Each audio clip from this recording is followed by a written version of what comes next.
Okay, we're doing it. Let's make sure everything is working correctly. I've already tweeted about the stream. Hello. Hi. How you doing? Yeah, it says we're going live. Okay. I'll give a second before switching over to let people filter in. You may have noticed that currently I am alone. Indeed, I am. I don't know why, but there we go. Okay. Axe is here right on the dot. All right. Well, not right on the dot, but, you know, 30 seconds of wiggle time. Pretty close. I mean, I was almost trying to convince Dallas to shut the fuck up over here. Well, we'll see. I think he muted me. I don't because I like have different tastes in shows than him. Yeah. But there anyway, I mean, I said that the exact. There's Dallas. Okay. I said the time when I would start, and I was watching the clock. So, all right. Okay, we got 2 people here. I think Marth will show up sometime. I don't know what he's doing, but let's switch to the pivot screen. Loth is possibly here. His internet's at least better now. Yeah, but he's got an appointment, so he's going to be with us in spirit. That's fair. Hope he's doing okay. Vesperia is typing something right now, so they may actually be joining us. That'll be fun. We can get. I can get my ministers of jank on the line. look, they walk away from the problem, but it fixed itself. I mean, when you're dealing with a cable outage, there's literally nothing else you could do. I know. You call the company and tell them, "Yo, fix my shit." That exact same thing happened to me. Like, I think it was Sunday, where I was just like, "Oh, the power's out in my neighborhood. I'm gonna go on a walk. Oh, hey, the power's back on." Yeah, just like, well, I'm just gonna it walk wasn't away. power; it was internet, which is basically It's essentially equivalent. the same thing for my situation. It just doesn't get hot or cold when it's not. But I enjoyed the bit of just I'm just gonna walk away from the problem. Oh, cool, it fixed itself. Well, bold of you to assume I have air conditioning, Axe. What is? I mean, I was not talking to you. I was talking to Mr. who probably does. The hellhole of okay, whatever. Fan. Yeah, I have those too, and we have central air. It's My because I don't want was, to die. Sorry, my house was built in like this sometime. My house is ancient. In the before times. Anyway, okay. Hi, The dark as y'all can times. see on screen, we're doing Lavals today. We've assembled, as I said, the ministers of jank. You guys can enjoy the lovely little Laval icon in the corner. The Laval crest. I would prefer the term the Goop Trust. No. I don't know how refuse. goopy we're gonna be. As somebody in refuse. chat brought up, Respect. Laval Quasar did exist. No, Laval Quasar is a very interesting. Okay, so Tyranno King is technically correct that it was a top deck, but it is a very similar story to Blue Eyes. It was a deck that was perfectly built to counter all of the meta decks at the time. Also, I will say, as good as them, but it was specifically good against all of them. as someone that recently familiarized themselves with okay, Laval, I will say they're not terrible. They're just kind of clunky and slow, and then some of the they better remind cards me are of a awkward. lot of this middle tier of Hidden Arsenal decks where they're not quite enough of a breakout to be like meta Well, defining. of the later ones, the early ones are all also bad. gets No, that's what I mean. It's The middle, actually this mid range, right? Like the early ones are mostly pretty bad, except for those that have some pretty broken ass cards. The middle are usually fairly functional. Like Konami learned their lesson, and then once we actually leave the Hidden Arsenal sets and we're just in late dual terminal lore, that's when shit gets meta. That's Necroz shit, all right. And like, also, to be fair, the card that made Laval good had nothing to do with Lavals. yeah. But Lavals are in a very interesting place. I suspect this peak of meta relevance is probably why they have modern legacy support. Which they do, actually. Some cards came out last year for these motherfuckers, so we'll get into that as we get in. And we will get into some of the cards that are Laval cards, but do not have Laval in their name. I think Axe pointed this out to me first, but I double-checked, and I think there's 3 in the initial wave of support of monsters. There's 3 monsters and then like 2-3 spell traps. Yeah. Well, there's a lot of spell traps that don't say Right. Laval in their name, but we don't need to talk about those because their art is literally just, woo, fire! I mean, I would request We talking mentioned about 1 or 2 by effect. Well, I think there's one important one. Yeah, we can as talk far about as Molten spell traps Conduction go. Field. I think there's Well, also the non-Laval that's- card that we should bring up. Well, we don't need to talk about Rekindling. If you need to know about Rekindling, go back and check out our episode about Flamevel. Spoiler: this is another deck that makes use of Yes. I was as more you would thinking expect. about. I was more thinking about like Legacy's board card that was with like the like X stuff. Oh, I mean, we might mention. Oh gosh, what is the name of that card? It's really complex. Something Prominence Flame. We can mention it when we get to the end. there's definitely some thematic weirdness going on. But before we get into that, I do want to shout out to the audience at home. Yeah. Hi, how you doing, chat? I want to just let you guys know, real talk hours. Oh, as the banger comes on too, we're doing the Master Duel banger. Real talk hours. I have been putting a lot of work into the channel lately, in case you haven't noticed. There's a lot of videos going up. We're doing a lot of back-end work for Let's Take FGO, which is going to be live this week, by the way, on Friday evening. Woo. Check it out. I it's still going to need be to great. get through. All right, Axe, I'm doing a whole spiel, okay? Calm down. But at times, I do not always feel like my effort is rewarded. So if you want to continue seeing stuff like fail portrayals, stuff like that, chat, I would like, make sure, spread the love, tell your friends about fail portrayal, give it a like, tweet it on social media, throw the link at random strangers on the street, whatever works. Start internet beef with YouTubers on our behalf. No, don't do that last part. Just whatever. Let us know. I'm glad your neck is doing a little better, buddy. Just print out a paper of like 10 versions of the link, cut them all out, and just crumble them and throw them at people.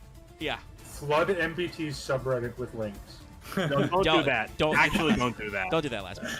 Or I don't told you flood not them, to but do that. but like stealth plant them, like stealth bomb them, like stealth bomb. I mean, them if with, you like, want to links. mention us to MBT, go for it. But I'm not. Honestly, don't badger any YouTubers. I feel like if MBT just basically tried to like review you and then try to shitpost all over us, at least people will watch us. Well, we'd get a shitload of views, yes. But anyway, we're not here to do that. I would also like to say, you talking about growth and all that stuff. If you can, consider dropping us a super chat as well, or a membership, or a Patreon, whatever. I think I need to work on some Patreon incentives, so maybe I'll make that a poll level. If you're a patron at a certain level, you can vote on like one fail portrayal a month or something. So just to get some incentives in there. I'm having these conversations with my family. My father plans on retiring in a couple of years. My parents would like me to be like out of the house and sustaining myself fully by then. So, giving us a little extra juice on the channel to make sure I can keep making these fun videos I want to make, and I don't have to start picking up, like, extra part-time work not doing this, because this is way more fun than whatever the fuck I would be doing. So, show us your appreciation however you can, and we'll keep the fail portrayal train rolling. Let us look at the first man. This is... Hold on, I have to double-check his name. KN, the Master Magma Blacksmith. Correct. That card does not say Laval, but he's covered in Laval crests. And I believe his effect also affects Laval. Yes, he explicitly mentions Lavals in his effect text. You banish him, and your Lavals get big. Well, marginally larger. Slightly embiggened. So, it's funny, I have no idea why this guy isn't counted as a Laval. So what we know about Laval lore is that the Laval live in a lava zone and a burning wood in the dual terminal world. They are born to fight, therefore they start causing trouble in your neighborhood. They start fighting the Gem Knights, but eventually there's like Vylons and Steel Swarms and shit, so they actually team up, they're friends, they punch out all those guys, and then their story gets sad because at the end, canonically, they get turned into batteries for Gishki rituals, and we never hear from the Lavals again. Yeah. Rip. That feels a bit rough. It feels like a bit weird considering the numbers faction. But yeah, these are basically our next gen Flamevel. These are our fiery boys. They come from the lava crevice to punch you. That's all we know. Spoiler: they're way better than Flamevel because they have more than one usable card. Yeah, no. I there's know a thing, lot of but these guys I don't too. think any of them actually punch things. Yeah. Apparently there's one member that survived. Yeah, there is a Necros who is very clearly supposed to be... oh, no, actually one that's level, Flogus. Interesting, okay. Anyway, yeah, not very so this is KN. So despite not being a Laval, this is absolutely a Laval. Spoilers for our future Laval card arts. They're probably going to look a lot like this dude. Like, It's a Magma Lavals Golem, are dude. very weird aesthetically. A lot of them are just rock people, even though I think most of them are pyros, though KN is a rock. Well, Yeah. rock people, but on fire. Yes, They're magma molten people, rock people. Yeah, they're like some of them are cooling, some of them are very solid, like this guy. Go ahead. I'm scrolling through the Laval monsters. It's predominantly warriors, pyros, but we do have the Rockman. We have a Sea Serpent, who I think everyone is familiar with. Yeah, we're gonna talk about. We have a bird. We have a winged beast. I think in there too. And we got a few dragons in the mix. Okay, so there's actually there's a variety. This is mostly fire and 200 defense tribal.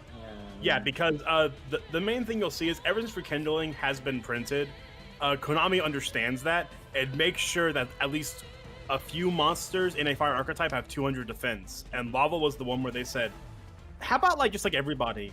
Well, Sylvester, actually, that's technically untrue because, well, the ones that got played had 200 defense.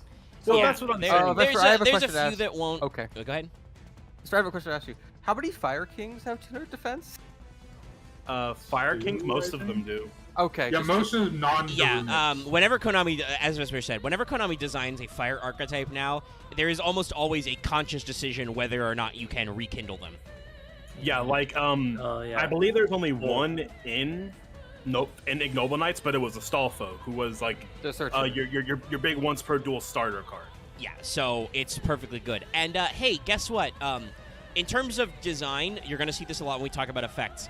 Laval's primary theme is self-mill and banish for cost. Or, like, just in general, they involve taking them out of the deck and putting them in the graveyard and then possibly banishing them. Burn yourself out for a bigger fire. Yeah, there's a lot of that. This is kind of the other way that Konami can do a lot of thematic fire decks. The other is usually self-mill and burn high volcanics. Yeah. Spoiler: Lava demonstrates why self-mill is better than burn in Yu-Gi-Oh. Well, you can use the graveyard. But yeah, there's a lot of weird aesthetics we're going to talk about as we get into Lavals, but I don't think there's anything to say about this guy. He is the master magma blacksmith. He's working on some kind of like berserk / Soulsborne giant magma rock sword, Yeah. which has to be huge, by the way, looking at how swole this man is. Yeah. I like his sunglasses. Yeah, it's the Laval emblem just everywhere. Playing forehead. Yeah. I don't know where he got those sick glasses, but they're Oh, sick. He stole them from Kona. They're a little bit Kamina-esque. I've never seen this card before in my life. I'm going to be very honest. Well, I can expect you wouldn't. Let's talk about the effect. So this is a level 3 Fire Rock, 1200 attack, 200 defense.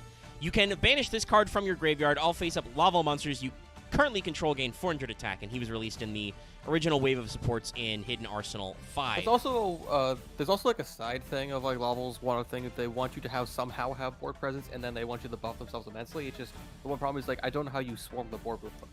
Yeah, Rekindle. I mean, that's a It's called lot of Rekindle. issues. Rekindling usually is the thing. Now, I will say, the reason why, Dallas, you've never heard of this guy is because he's not a Laval. This guy is too balanced.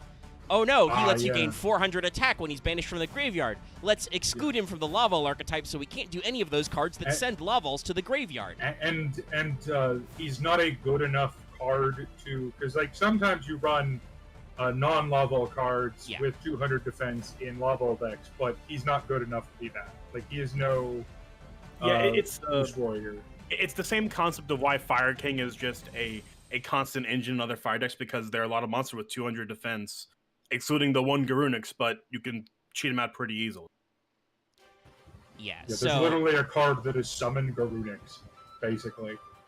So, yeah, he's not that impressive. Let us go ahead and move on to Laval Burner. Yo, does he deal burn damage? Oh no, no, he doesn't. No. I kind of for a fire golem. I just like the art. This He's just not looks bad like a looking. really weird alt universe version of the Thing. Yeah. I mean, yeah, but I again, he just reminds me like Very. like a fire golem mini boss in a fantasy game. This feels very silly expressional. Very silly art. Yeah, it's goofy in a good way. I think it works, and we haven't Yeah. really gotten a full feel for the archetype yet. So. It's a little... Like, this is our first name check Laval, yeah. Like I see a thing of it's in pieces on the ground, and then like it floats together, and you see its like teeth like float into place into its face, kind of thing. Yeah, he's got some funny teeth. He's got the crest everywhere. His hair is fire. And his hands are on fire, but are not fire. So he's a Rocky boy. I realize this angle's a little weird because that's like The knee we can see is like his right knee, and then he's got his like fist way over to block his left knee. But whatever, he's got, you know, like primate proportions. He's got huge long arms. It's fine. There's definitely a sub theme in terms of like names and stuff. Obviously, in Japanese, it's pronounced Ravaru, so it's lava or Laval, Lavalu. And he's just Bana, so it's in English. Now, the funny thing about this guy, he's a really, really, really bad side draw. Yeah, no, he is literally a bad side draw. Now, this guy is a pyro. He's level 5. He has 2100 attack and 1k defense. Which is side draw stats, I'm pretty certain off the top of my Yes, head. I believe so. And his special effect is if you have 3 more Laval monsters with different names in your graveyard, you can special summon this card from your hand. Which can't rekindle this boy. Eventually, it's not terrible because we will conduct people in other cards, but I can't imagine you were playing this in early builds, or you would try to run it. Now, I will say, effect in terms of the actual summoning, the way this deck works out, this is arguably better than Sidra because all it relies on is you, and there's no once per turns or anything. So and also you don't need an empty field. So it's like it definitely has applications, but I just feel like it's too janky, too much jank. Yeah, it's a a little. With this card. Go ahead. The big problem is this card got power crept when it could have been useful. Yeah, I expect so. Like in the set that Molten Conduction Zone got printed, I believe the card that power crept this card in archetype exists. Yeah, but so to Axe's earlier point about swarming, this is one of the ways ideally you would get board presence is you would fill up your graveyard and then you can special summon this guy. And there are a couple of other monsters in that vein. But yeah, I mean he's just a Rocky boy. He's a level 5. He's, you know, Sidra stat line in the late Synchro to early Xyz era. It's not awful. I mean, I've seen builds play him before. I don't agree with it. Mostly because it's as some would say a cope card. It can do good, but it's too clunky to be consistent enough for it to be agreed upon being a ran card. Yeah, definitely. It's like, yeah, the thing he has going for him is his number, I think. Mm-hmm. So I mean, with one of the tuners, it gives you access to certain pools, but there's other cards like Red Resonator that I think is just a better include. You want to know a card that is a fire tuner that is run in every modern Laval deck? Ash Blossom and No Joy, because you can get that to tuner.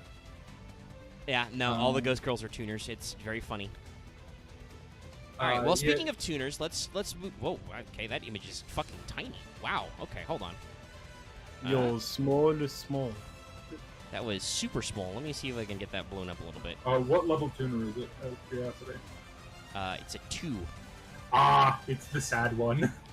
There we go. That's full size. So this is Laval Forest Sprite, because in case you forgot, the Lavals live in a forest also, which is eternally on fire.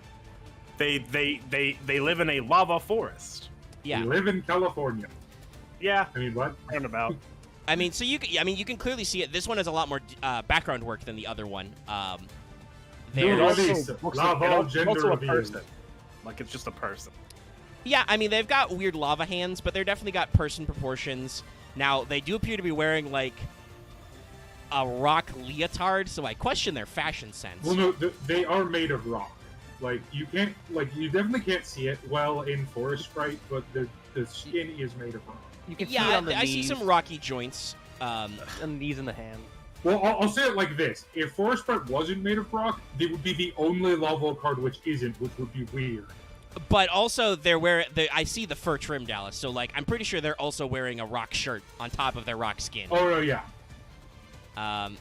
But like I said, there's a lot more background work in this. There's, like, the lava pool, which is very detailed. Look at all that bubbly lava. It's an interesting mix between, like, a gender-ambiguous, like, fairy sprite and a lava creep. I mean, I'm pretty sure most of the other Laval tuners are clearly girls, and this one has a handbag, so I'm not going to assume nothing. Or it's a satchel, I don't know. I mean, it looks like a purse. Literally just fire, but I mean, no, it's got a logo on it, but it's absolutely a purse. I like look at the lines. Yeah, this is the sister to Level Lakeside Lady. And Okay, so yeah. Handmaiden. So these tunas are weird rock girls who live in the forest. Anyway, I mean, you know, it's got the aesthetic. It's slightly different from like Can and Burner, but is like in the ballpark. And much like our buddies at Gusto HQ, these guys know about branding. We are all about the brand names here at Laval headquarters. Branding. Merchandising. What's the number one merchandising. rule? Merchandising. I was gonna make a I point mean, about- you know, we can make the Spaceballs the flamethrower. The kids love it. Joke, right? You know. So just as a thing, I missed the timing for it, but I was say like when you're saying Gusto 2, do you mean that masquerade? What are you playing, Yang Zheng? Okay. So stat-wise, this is a level 2 tuna. 300 attack, 200 defense, so it is rekindling viable. When this card is sent from the field, to the graveyard, all face-up lava monsters you currently control gain 200 attack for each lava monster in your graveyard until the end phase. So you guys can see that this is probably not an optimal effect. It is a level 2 tuner, it is rekindling viable, and obviously it is sent, so I'm pretty sure what they intend is for you to sync this off and then immediately trigger its effect to make your synchro monster larger by presumably like It's 400. it's also as we say, not a once per turn. Yeah, so if you do any comboing, any wombo comboing, if you dump a bunch of these in your graveyard and do some rekindling setups, then to synchro climb. I will say, I do call Lava Sprite the sad one because this is the tuner that is never used. Oh, Just 'cause actually, of I could have told you, by the way, also that this was a girl. The Japanese translated name is Laval Burning Verdant Temptress. Japan, Okay. are you okay? Japan? So And That's Jukai a bit no Yojo. overkill. this is this a just- Rurouni Kenshin situation? This What is the- Japan's usual situation. This is a child. Do I need to call that what's that fucking guy's name? I mean, it's a rock. Chris Well, it's a pyro, Hansen. technically. It's a rock child. It's a pyro tuna. Affection. It reminds me about the Yeah, Korean Chris Hansen. child that's Yes, apparently thank you. 400 years old in Fire Emblem. Yes, it's like Well, Fire Emblem you loves married that, this but Fire Emblem child that you also found in the has a lot desert. of I need to call some people. But yeah, so Forest Sprite is, you can see what they're going for, and Laval's, obviously, we've seen several of them have this kind of attack modulation element, but we're not really, like, in primo real estate yet. And the thing is, the other tuners are very good. So Yeah. generally, Sprite is just kind of, it's bad numbers because it doesn't go into either of the good synchros very well. It's bad. It's bad. It's bad. All right. It's unfortunate. It's bad. All right, audience. Y'all remember how Hidden Arsenal dual terminal archetypes work. You gotta have a main deck, boss. Yo, is it the Lord of Judgment? Yes, this is Laval Judgment Lord. His hand is burning. With an awesome power? Something like that. No, With a- there's a with a consensus on this card. This card is penis. With a mediocre power. I would say that a penis card is so much of a compliment card. No, I don't think it's that bad. Trust me, there's a level. When we get to the synchros, there's a card I'll talk about. But I'm trying to understand this. Every part of this card even sort of Yeah, why I is mean, this like these a are legit? weird. Why is this actually just a Super Sentai villain? just has like, just like, well, I mean, so we have Locals are Warriors. one of the villains. So- I discovered a funny little tidbit about this card. What's up? Talk to me. In the OCG, he's Laval Ord Judgment. Oh, so the OCG is even more complicated. Oh, Yes. so it's Lava Lord. Yeah, so it's Yeah, all it- one it's- word. It's Ravuru Rodo. Yeah, Judgmental. I typed it out in the Yeah. prog chat. So, So yeah, it's interesting. still a Laval card. Like it's the same reason as Laval cards are still Laval cards. Yeah, But I think it's something that TCG just went. That doesn't sound good. Yeah, yeah, I know. We're just like, nah. looking at this guy, yeah, he's the guy who united all the Lobos. I mean, I Makes assume sense. that's what he would do because he's got like a big cape, but like he Yeah. looks like a dingus. And Yo, and they he's crowned the him bird. Lord. Look, What? I'll say this: he is by far the worst main deck boss they have, and they have a couple. One of them's actually playable. Dallas, It's I'm not still on this guy's art. Like, everywhere I look, there's something wrong here. No, like, it's a rejected Sentai villain design. His That's just weird, the best way I can his put it. weird, like, ivory flower, collar thing is asymmetrical.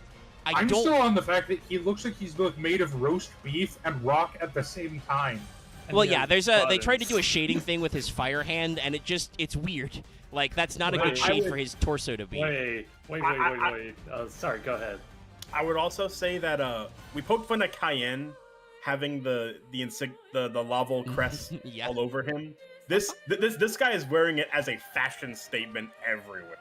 Yeah. Yeah. Also, just to the lower one that's on the waist to the left, looks sort of like a control stick. Yeah, they do kind of stick out like sticks, don't they, on his like legs and belt? This Yeah, guy's it just don't look great. I mean, the Lavals, some of them live like underground in the lava crevasse, so clearly this guy does just live in the basement, and this is what No, he thinks is cool. No. He is clearly a G Gundam fan because that is the only thing I can think. I'm sorry, he's doing the shining finger pose. Yeah, I know. So this His guy hand of is mine a His level hand of mine 7 is burning fire red. warrior, by the way. This is a man, according to Yu-Gi-Oh! This guy is not a rock. person. He is not a fire. This is a man. He's not even a beast man. The funny thing about this card, when we get he feels like a very bad Master Diamond when we get to his effect.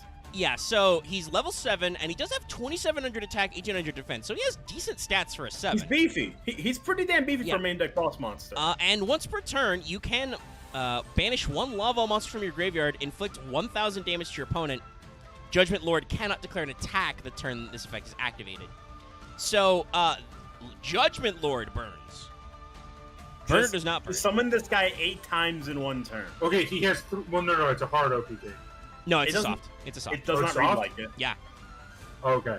Now, the Laval Judgment Lord can't declare an attack is hard, because it names that card specifically. Yeah. But Here's the thing. You can do this effect, like, softly if you can recycle it. There's 3 reasons he's bad. One, he has 1,800 defense, Correct. Yep. so you can't cheat him out. Yeah, no. You'll notice if a fire monster does not have 200 defense, it's almost instantly bad in this deck. I think there is one Laval card that doesn't have 200 defense. No, there's 2 that are played that don't have 200 defense. Well, yeah. I mean, like you In probably lava. have to play some at a point, but majority of the lava monsters that don't have 200 defense are not played for a reason. Or in your extra deck. Yeah. And Which even is some of the extra more decks have excuse. So, 200. Dallas, what's number 2 and number 3 before we get too deep? Number 2 is he's 7 stars, which in Lava pre the 2020 stuff, 7 was a really bad number because you can't make any synchros from Lava with it. Because Lava's main synchro numbers are 7 and 5. Yeah, no. So you can't make anything with this guy. Because yes, no, Laval didn't have an 8 synchro until 2020. And 3, he's a warrior that doesn't get it because modern Laval actually likes that it runs warriors because you run a soul deck because of course you do. Yeah. Because she's fire and a warrior and pitches stuff. So just run 7 Eclipse spells, right? But the thing about him is the warriors you want are stuff you can cheat out and just make into a soul deck. You can't.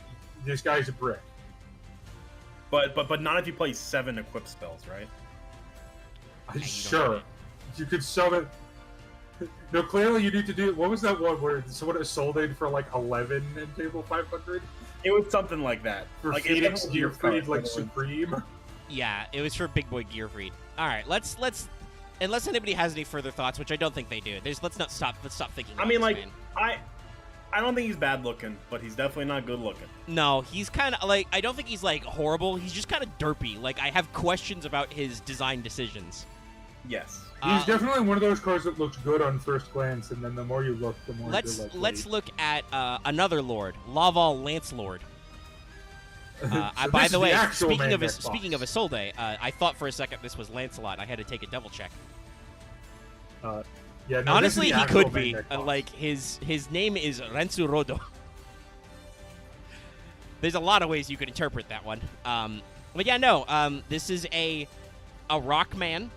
Rock He's a him. warrior. Yes. This man is apparently more man than rock, but he is a rock man. But he has 200 defense. Yes. Which, he has a flaming spear. We may get ahead of that in stats because that is a critical import to Laval. You may have probably seen this man. But yeah, I mean, I will say I don't think there's a lot to talk about his design because it's like fairly minimal. He's a rock guy. I mean, I like the action pose. He's gonna do a very long javelin throw. Yeah, no, he's gonna get you. I'd say the only problem I have about the symbol usage is his like mask thing. Yeah, I don't know why he's wearing it. Yeah, on the a get mask. mask. That's a little bit weird. I'm fine with the bandolier and belt insignias. Those look kind of fine. It's the mask where he just has a giant circle of the insignia over where his the belt goes well with his like weird like beaded kilt thing. You know, gives him a very like classic like barbarian warrior type vibe. I'm not an expert in north of England subcultures, but I don't think the Celts had gimp masks. Probably not. Hold on. I'm gonna put something into my Google that I can't. Go for it, Dallas. That's okay. I do that all the time. I have to write. I'm still working on writing. God knows when I'll get to it because I have to do another Wanted and stuff and all kinds of things. But I'm trying to work on Delta Green. That means I have to look up all kinds of. Okay, I did actually get results for ancient Celtic gimp No. Hold on. This isn't a gimp mask. Okay. Okay, this is just false advertising. And this card just appears. What? Right. Anyway. This card just appears never-ending nightmare. Okay, Yeah, no, so it's just a tribal mask, so no. Lance they did not have Lord is a level 6 fire warrior with 2100 attack and 200 defense, as we established earlier. And he's better than a Sidra because you can just normal summon this guy without tributing. But if you do, during the end phase, send it to the graveyard. When this card on the field is destroyed and sent to the graveyard, you can target one of your banished fire monsters, add that target to your hand. Right, I forgot that other part of his effect. Yeah. What I was gonna say was, now while Dallas was true that 8 was not a good number. 8's a good generic number, so you probably would still play this guy if you want to make 8s. Or Well, no, other you things. play Lancelord for making 7s. Yeah. Oh, is there a level 1 synchro on there? There's Yeah, a they- level 1 too. they have The a main level- tuner is a level 1. I believe they have, as is yeah. usual for archetypes of this era, I'm pretty sure they have No. a 1, a 2, and a 3. That's why 7 is the bad number, is because you can't make anything with your main, because the synchro, the levels are tight in this deck. I mean, I think that, like, making Red Dragon or Stardust is still good, but I would not be making them with Judgment Lord if I could, because he has no inherent special. I'm not going to sack 2 dudes to make a Stardust Dragon. Yeah. And spoiler, there's also a level 3 tuner that you run 3 up, so... Yeah, you can also, just get level 3s.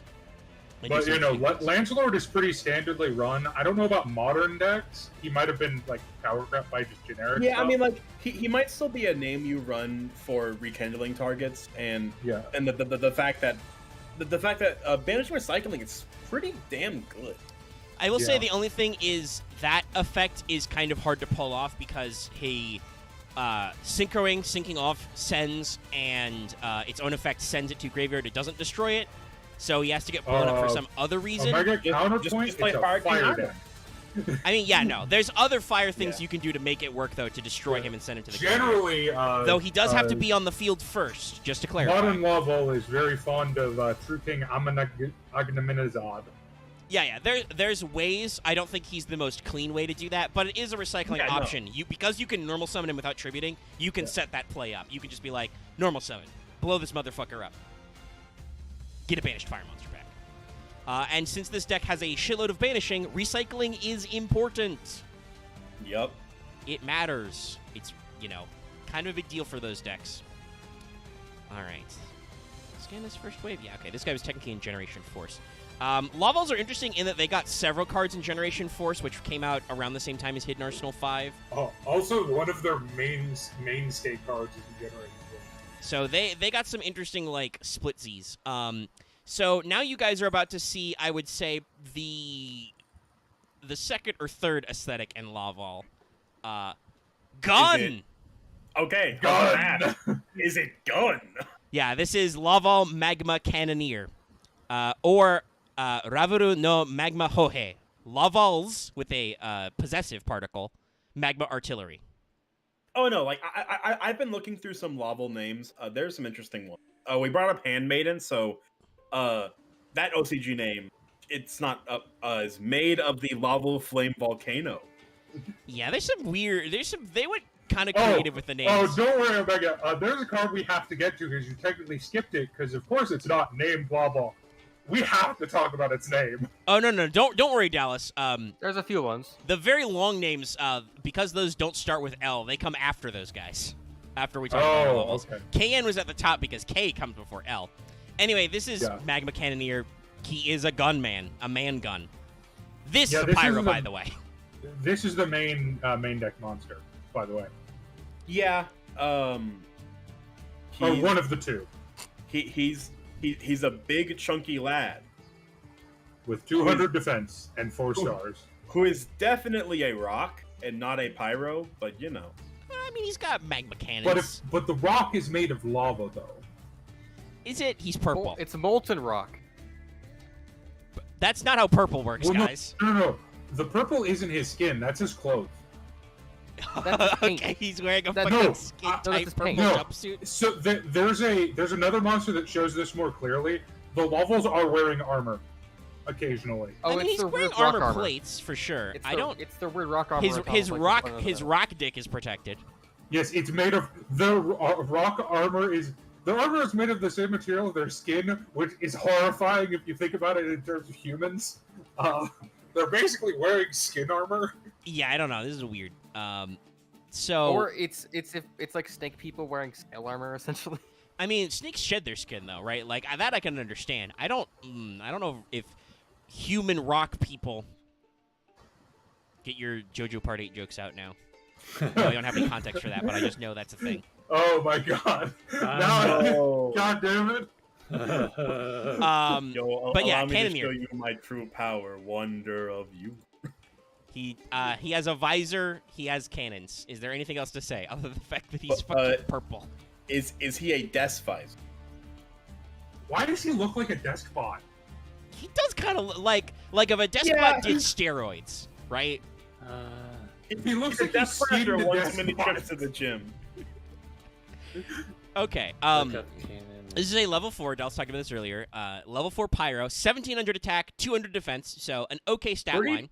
Solid stats for the time, and still okay for current time. But And he has a very funnily worded effect. Up to twice per turn, you can send one fire monster from your hand to the graveyard, inflict 500 damage to your opponent. now the interesting thing Not about that, Mari, is silly I boy. don't know how wording takes that if that's a soft twice per turn or not. I'll make a point of basically. I feel like everyone knows this card because they were stuck with it in the deck where all you wanted to do was get the levels out of your deck. Yeah, and it was the best card in the deck. Yeah, let's see I your mean, picture. it's It did still nothing. probably the best. It did fucking nothing nice. I mean, it here's the depends.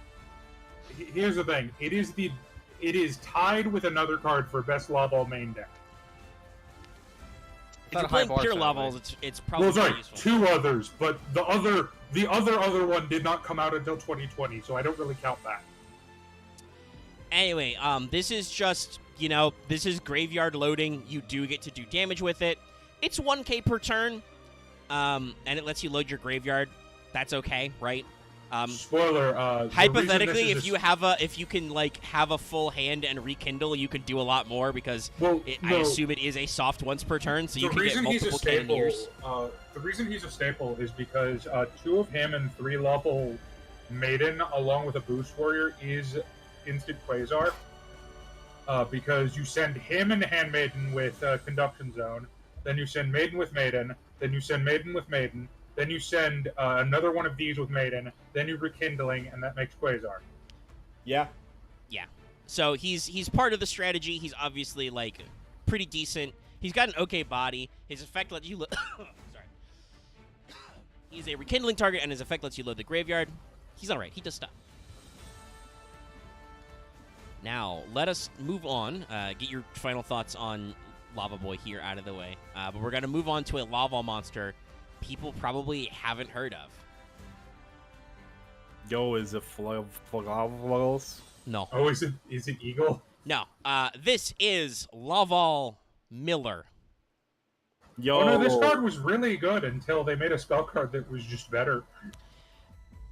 So, yeah. Level Master Miller. He's a rock guy. No. He's chained down and is definitely doing enslaved work. He is running a millstone of fire. I don't know why he Yeah, needs this to do brings that. up some questions about Laval society, because he's definitely chained to this wheel. I mean, no. It could be a decorative chain. Okay. He's got like 2 loops on either side of his head. It could be just a weird headpiece because it's not like I it's need Could be a fashion accessory. I He don't. also looks like he's in pain. Yeah. I mean, that's true. He is a weird tubular rock guy. It By the doesn't way, seem this like is he's having a by the good way. time. Yeah, I had to type in Yu-Gi-Oh! Because this thing just linked to some PhD person. But yeah, he's running a millstone. That's pretty funny. He does have a self-mill effect. So I get what they're going for. But yeah, I think there are questions going on here. Questions that don't have answers. There are questions I have about Laval society, and I've never thought. I I'd mean, say so that. allegedly, Dallas, they were born to fight. So I don't know. I feel like they're not a very enlightened society. They seem I pretty think violent. they went full Viking aesthetic. Yeah. Oh, they definitely tried to take territory from the Gem Knights. Anyway, so this guy is a Maybe level this 3. was a Gem Knight at one point. A level 3 pyro with 300 attack and of course 400 defense. Yep. Because we just have to tell you fuck you. You can't ever kill this guy. That'd be broken. When this card is destroyed by battle and sent to the graveyard, you can send 2 lava monsters from your deck to your graveyard.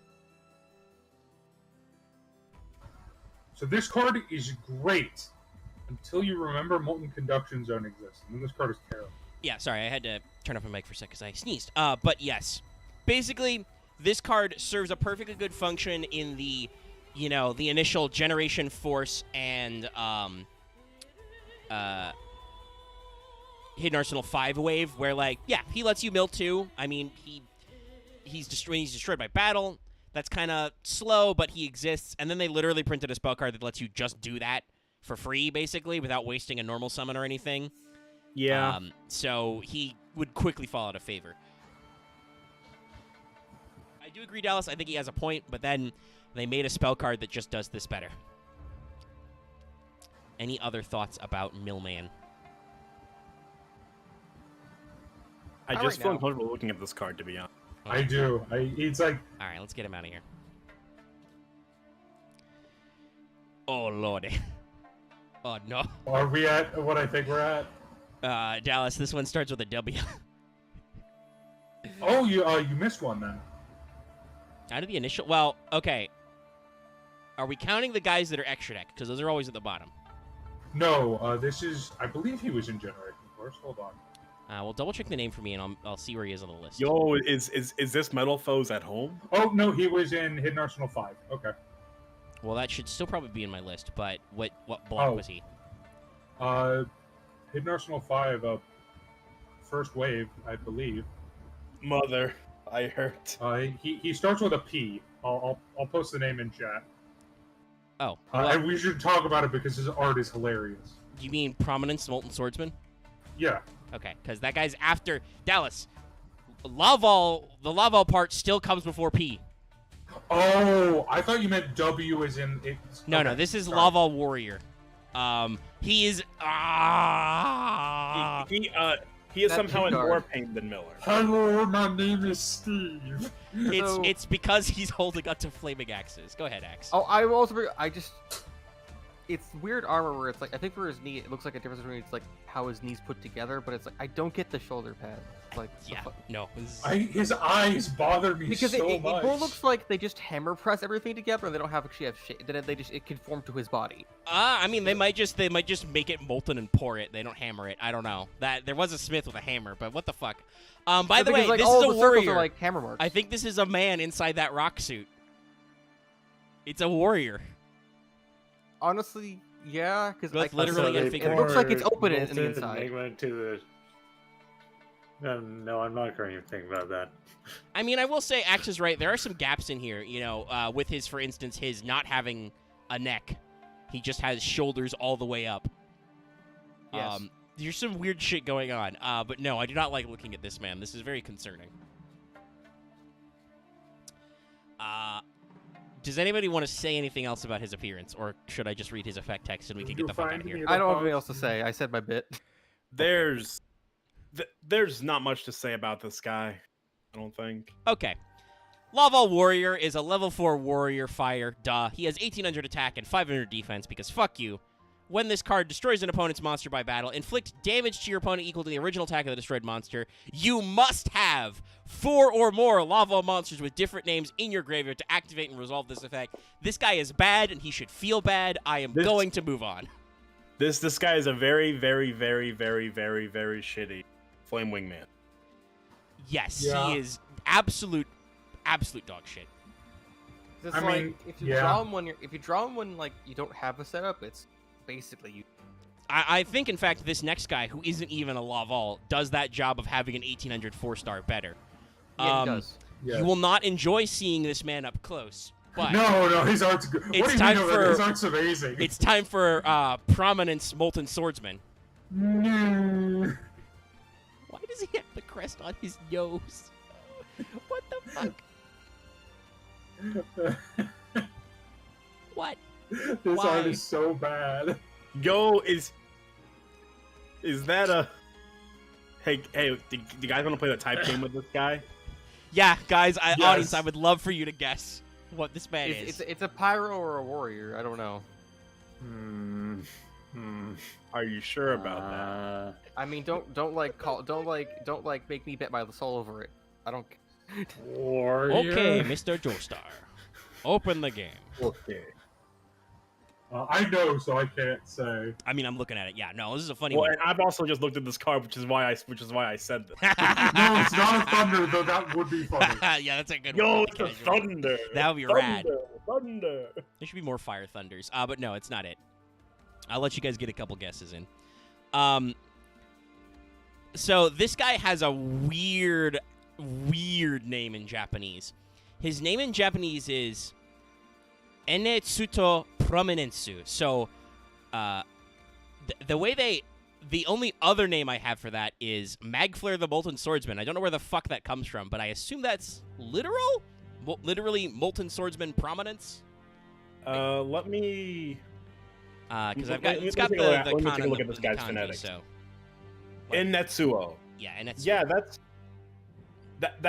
that's like Flaming King Prominence, not Magflare the Molten Swordsman. yeah. I don't know what the fuck the translation is. He has a weird name, and he has a weird face. Also, the type was Beast Warrior. Yeah, chat doesn't seem to be biting, even though we're on ultra low. But Oh yes, right, yeah. Where's the beast part to this? this is Don't- the most who humanoid knows? rock man I've seen. I will He's say, a rhino. No, it's the nose. He's a rhino. they cut off his horns and stamped a crest on him. Oh, it's horrible. These guys are fucking violating environmental rights down here. This is why the Violons The had to show up and Laval wipe out the Ivory Lavals. They're conducting international crimes. I want to say thematically this is interesting because I'm pretty sure that sword he's holding is the same sword that KN was forging. Probably. Yeah, it says it's similar. It definitely looks a lot like it. I mean, honestly, other than his head region, this art is okay. Like, the black armor with the orange crest, like the obsidian style, like, there's enough detail to his body. I do notice he's wearing his underoos, but that's okay. Yeah, I was gonna point out the aesthetic is fine when you look at him for a while. You're like, okay, why is this dude wearing like a rock bikini and shoulder pads and nothing else? It was a itsy bitsy teeny weeny. I mean, I made a JoJo joke earlier, but I could see this design. This could be a stand. It Yeah. could be. Yeah. No, you know what I see more than a JoJo character? What you got? This looks like a fucking Ginyu Force member. It does He actually. does look like a DBZ guy. I want to point out, yeah, I've noticed that- another weird thing. He has like a fluffed collar, but of fire. Like, Yeah. that's just around his neck. I wonder if that's comfortable. Fluffed collar. Yeah, like, look at his Oh. collar. It looks like he's got like a feathered Oh, or right, furred he's collar. It's but more it's- like a plain cape, actually, that goes all around him. Is it? Okay, yeah, I Yeah. guess it does go behind him. Yeah, he has a flaming cape. It was hard to tell Yeah. because his sword is also on fire, but yeah, you are right. I think this referenced some sort of like solar eruption thing. But yeah, no, this guy's weird. So Prominence Molten Swordsman is a level 4 Fire Beast Warrior. He has 1800 attack and 600 defense because still fuck you. But he does have an interesting effect. Once per turn during either player's turn, a quick effect, you can banish one lava monster from your graveyard. Your graveyard? Okay. Sorry. I told you. I've been working a lot over the past weekend and stuff. I'm a little melted. This card gains 300 attack until the end phase. So that's, like, okay. I was like, that's the graveyard. It's a neat battle trick. It's a neat battle trick that actually is fairly utility since it's either turn. So yeah. So your opponent has to find a way to get over that part. And if nothing else, I mean, like I said, for a similar stat line, this is a way more usable effect than Laval Warrior has. So I still don't think it's good. Oh God, but no. it at least has it has an effect that makes him seem decent. It's interesting. It's like the best card of this sub-theme of Laval, of like attack modulation, but that sub-theme is also bad. Yeah. Okay. All right. Nobody who knows spoil the name of this card. Oh my God, I love this card. So I'm going to show an image to the internet. I'm gonna let chat Is it a bird? take a chance. Yes, there is a flaming bird on screen. Yes. Chat, I would like you to start ballparking what you think this name be like. I can tell you it does not have Laval in its name, but go ahead and think about this card. What are we calling this card? Yo, it looks like some kind of board. Omega, permission to say it. Yeah, sure, go for it. Also, you did miss Laval cards, but we can get into that later. Well, like I said, I put extra decks down below. No, it's not an extra deck. But we'll get into it. But Okay, Dallas will just tell me I'm wrong, and he won't tell me what card it is, so I can. It starts with a K. I think it's Falcon or Eagle. Is it Laval with a That's K? his name. What? It's a name check level again. Oh, I only see KN. Where? You're gonna have to tell me that Dallas. We literally started with that. You mook. Oh, I'm dumb. Yes, correct. Anyway, I'm gonna say the name now. You've lost your No, ability. Soaring eagle above the searing land. Yeah, no. This is Soaring Eagle Above the Searing Lands. In Japanese, Gurenchitai wo Tobutaka. Crimson Land Soaring Hawk. So yes, it's a hawk in Japanese, but they changed it to an eagle. Wait, can I say the Italian name? Because Go it's for it, fucking yes. amazing. Yeah. Aquila volante sopra la terra cibucria. Am I watching JoJo Part Okay. 5 right now? What the fuck? Yeah, no. This is a very Wait, try-hard hold game. on, one more. Go for it. Spanish is even better. Aguela sopra volo nondoro, la tierra abrasadora. Yeah, this name is really extra, y'all. Here, let me post the whole thing. It's to very you in extra chat. for a card that is bad. Yeah. I mean, Well, art-wise, this guy actually has rad art. Oh yeah. Apparently, this. Alright. At least this guy's effect refers to him as being sort of Phoenix-like. So he's a hawk. He's on fire. He's got some cool armor. There's some background work. We actually get to see what I assume is where the Lavals live in their lava crevice down there. They It's got the like searing land. yeah. Why the fuck you need that name to communicate what this thing is? I don't know. But yeah, he's a burb. Any burb thoughts? man, I wish this card was better because this card would have been so fun to say. Okay, so this is a level 1 Winged Beast Fire Tuna. It has 100 attack and 0 defense. If this card is sent to the graveyard for a Synchro Summon, you can special summon this card. You must have 3 or more Laval monsters with different names in your graveyard to activate and resolve this effect. If this card is special summoned with this effect, banish it when it leaves the field. So, obviously, you can see what they're going for here, right? This is meant to be for Synchro Climbing. You sync it once, and then it can immediately come back and you sync it again. The problem? You need a lot of Lavals, which this guy does not count as, to get it to go back, and then you can only Synchro Climb once per searing land boy. So theoretically, this card is good. Yes. Yeah. There's two problems. One, it's not a Laval, so that causes problems later. Yeah. And two, there's a better level 1 tutor. Yeah, it's just it's a card that should be really cool, and I see what they're going for with its effect. Like Marth said earlier, it's got kind of a Phoenix thing, and it does let you synchro climb really easy. Like level 1 tuners, especially some of themselves, are good for that. I can see that it's an interesting card, thanks to exactly Hulk, but I don't think it'd be worth. Well, yeah, no, that's the problem. Like, the problem is there is literally a better level 1 Laval. Yeah, they got a better in archetype level 1. All right, well, let's talk about the extra deck for a little bit. Yes, we're still in the Laval's first actually an interesting case.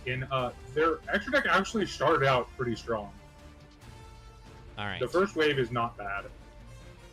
Behold this man, Laval Dual Slasher. Looking at his legs, he's actually Quad Slasher, but whatever, dude.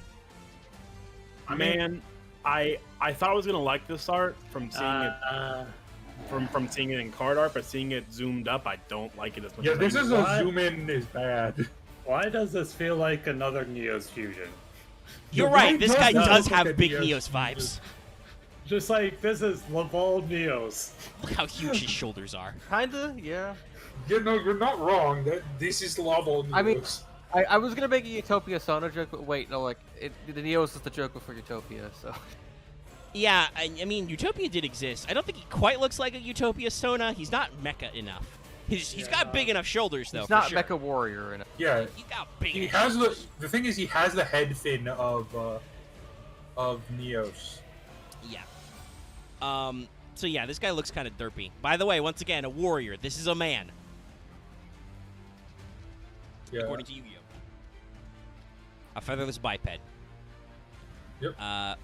And interestingly, his name in Japanese is Tsuin Sreya, so Twin Slayer.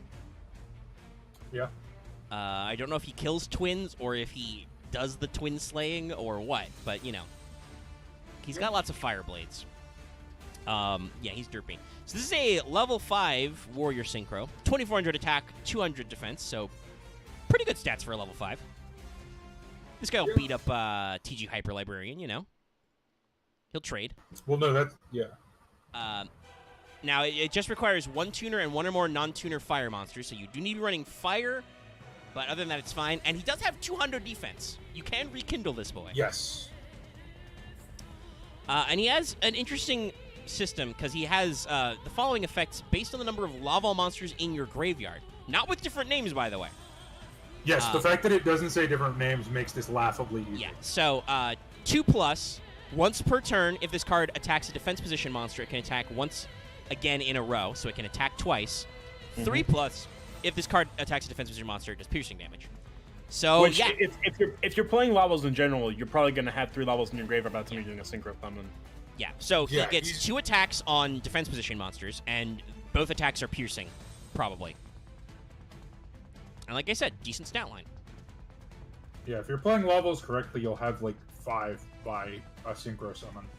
I will say, I don't think this card is as important these days because of just how de-emphasized the battle phase is in a lot of decks. I mean, but it's still run because of a very important factor of its level, Yeah. more than anything. The fact that it is a level 5 is important, so it's usually still run. yeah. But it's kind of like interchangeable with the other level 5 pretty much. Now, this is going to be an interesting one. This one's a level 6, and Oh, are we doing that one first? Okay. his name is Weird. Well, you see why. Oh, is it the? Yeah, so let me pull this up. This is Laval the Greater, or just Laval. Laval Greater in Japanese, yes. I do not like looking at this man up close. It's better than fucking what's his douche? This feels like someone who watched Baki and thought they could draw Baki art. I Look, mean, I like this It art. doesn't look, I'm gonna be honest. it doesn't look as grotesque as Baki art. I mean, like, Baki art. I have. It's not the worst. I still have issues. First of all, literal galaxy brain going on here. What the fuck? Yeah, cranium is looking at huge. this. Yeah, looking at this just in the dual terminal, it looks even more goofy. Yeah, I don't want to look at his 3D model. I don't want Look, to. I'll say this: compared to what the fuck was his name, Laval Exalord, or was the main dude? Judgment Lord. X-Lord's way later. Judgment Lord. Judgment Lord. This guy looks way better than Judgment Lord. I mean, I don't in know my if it's way opinion. better, but I will say he definitely does look better. He's doing a similar thing with his hand, and it works a lot better because they played with the lighting smarter. I think that's because he's got, like, cool blue flames. But there's definitely some thoughts. Once again, he has a giant, like, alien brain, and also he has horns on his neck. Well, I that think are it's also more a crown fire. than a brain. I mean, but it looks like his brain because it's like he's got like the fucking veins, and then it goes. It's just because everything is all the same tone. It just looks like it's part of his head. I think this art could have been pretty good for me anyway if they'd like differentiated him a little bit better. But it just looks like he has a weird rock brain to me, and I don't think I like it. Anybody else? I mean, like I said, I don't like the rock texture that feels like it's supposed to look like muscles. It looks so weird. He's weirdly blurry, I'm noticing. Like, look at his blue arm. Like, he's got a lot of, like Vesper said, like, soft backscatter lighting of, like, a muscle texture, as opposed to his torso, which looks very defined. Looking at his dual terminal art, it's very weird. Most of it, I think, looks better, and then there's one big problem with his dual terminal art, which is that one of his legs looks like it got cancer.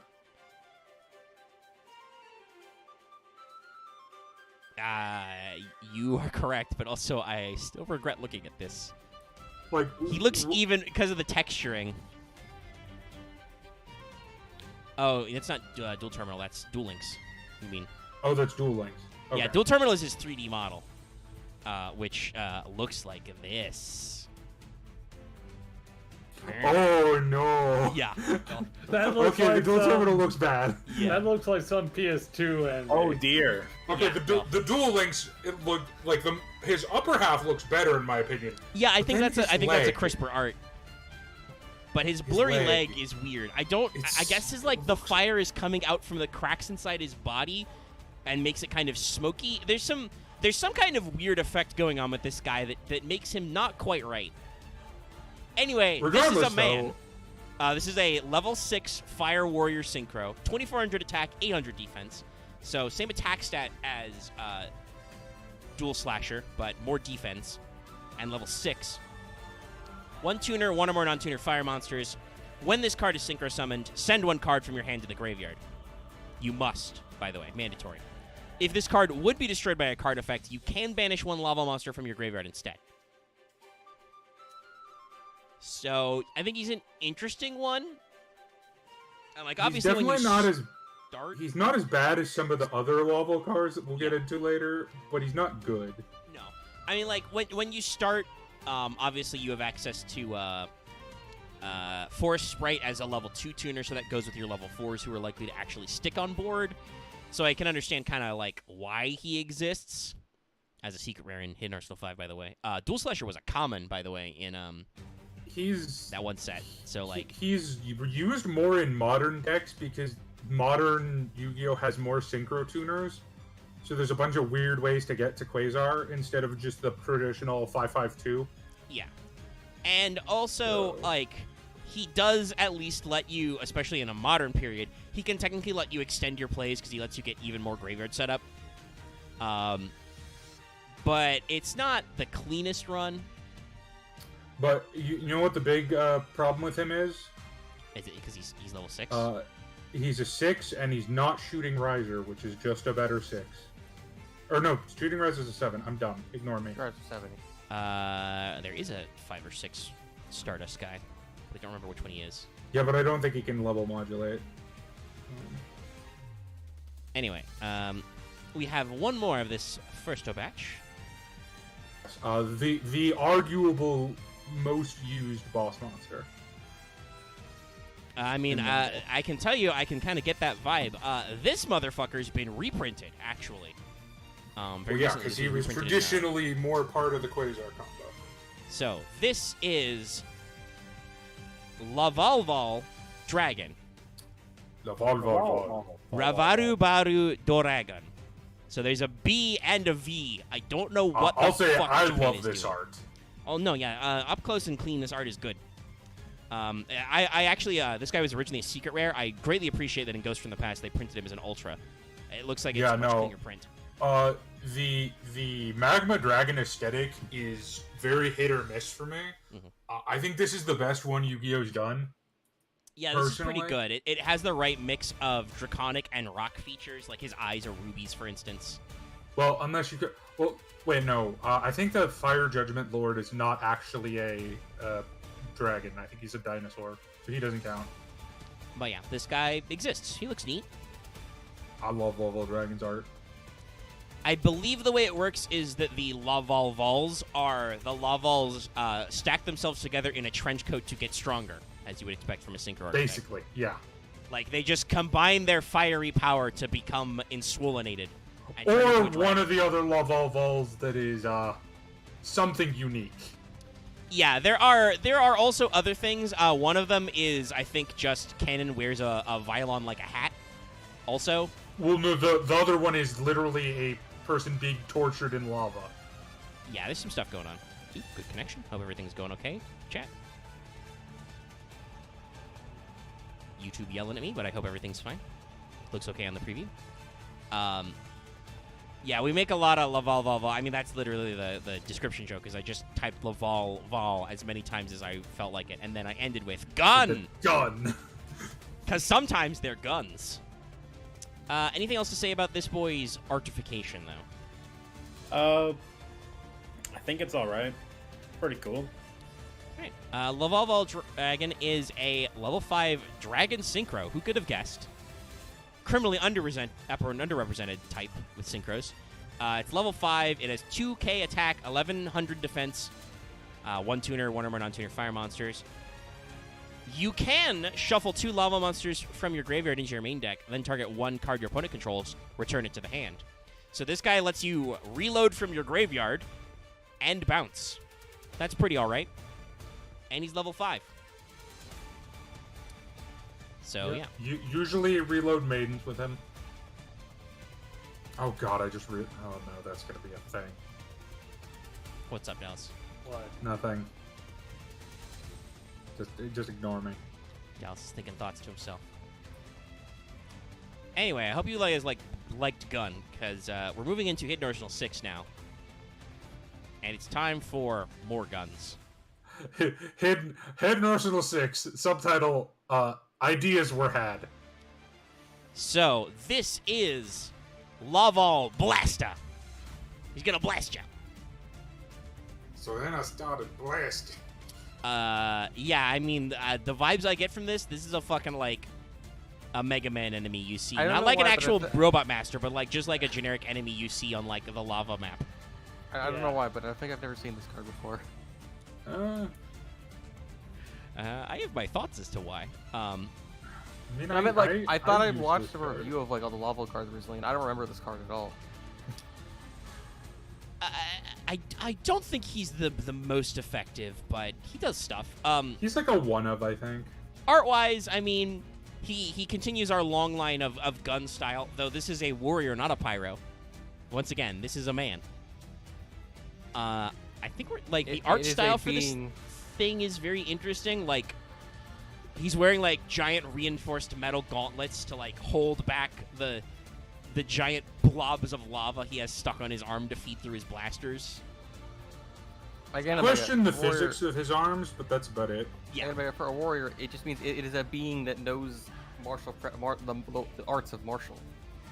I don't know about that. I mean, No, like, warrior is whatever the fuck Konami wants warrior. I mean, that's true, but it's also like typically historical warriors were guys. You know, senshi, man who fights. It's pretty big. I mean, but it's just. I mean, like, some warriors are just things that are literally just living suits of armor. I think the only way they're considered warriors is because they're all barbarians. it's Ghost Man. I mean, it could be interesting if they were all beast warriors. That would make Prominence make sense. But anyway, they're not pyros because Konami refuses to give pyro a good archetype. Excuse you? Listen, Mega? Laval's happened. Not Laval's. Volcanoes happened. Volcanics happened, and then Konami stopped. What archetype is what type is? Wait, no. All Fire Kings are B. Fire Kings are all types. Fire Kings are yes. Yeah, but no, I was talking about volcanics. Yeah, no. That was the GX era. This was before that, Dallas. Yeah. It's like reptiles. Konami But refuses to print a good reptile archetype. Here's the thing: volcanics didn't get good until the Arc V era. I mean, that's fair until we got reloaded. But yes, Pyro is in one of those cases where you can tell like Konami's afraid that like they're gonna like make a deck that's just gonna crack this motherfucker wide open. Like it's like Ogdoadic with Reptile. Like on paper, Ogdoadics are good, but they require too much graveyard shenanigans that you can't guarantee. So they're not meta competitive.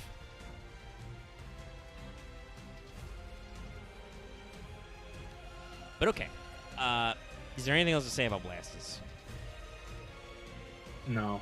I don't think so. I think his name makes a little bit more sense in Japanese. It's Laval Gunner. Mr. Dennis Cordell, no, because links exist. That would break everything. Or no, not links. What am I talking about? Xyz exist. That would be the most broken effect What does ever. Light Yeah. Dragon do? Mako. He let you level fix so you could synchro all the synchro dragons into. Was it Quasar? Yeah, No, it was Taylor- Ultima Zulkan, I believe. No, it was Quasar. Yeah, Ultimate Zulkan doesn't actually show up. Yeah, in the Quasar was anime. the final card they'll use. It Yeah, was just but like Blastering Dragon with Black Rose Stardust. Not Stardust. Basically, you could hard summon. If you made Lifestream Dragon, you could just hard summon number 1000. Yeah, no, it would not be good. That would be bad.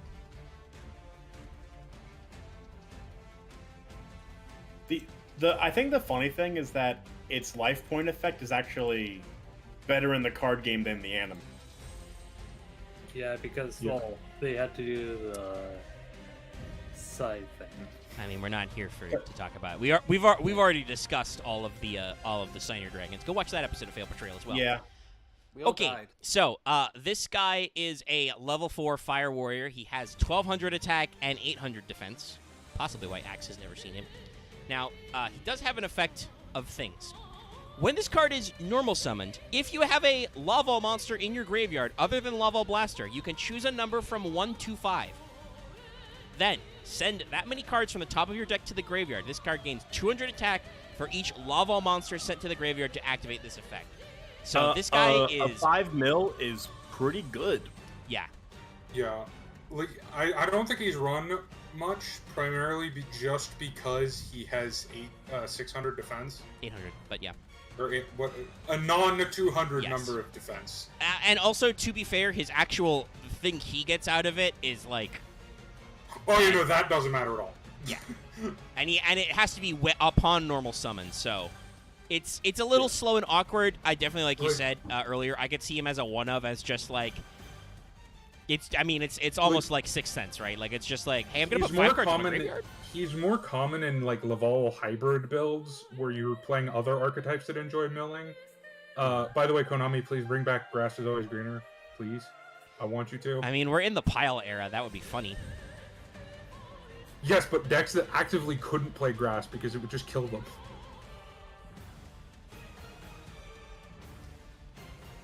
I mean, I don't actually know it, because the way pile works is you get us in such a weird place where you can play a 60-card deck because you can play 20 hand traps and 41 card starters, and it doesn't matter which 1-card starter you find. Yeah. You at least get like 4 other cards into your... You will do a thing. But anyway, we're gonna we have another gun. Gun. This is, here we go. Behold, Laval Cannon. Yeah, this is the other reason why Blaster is not very good.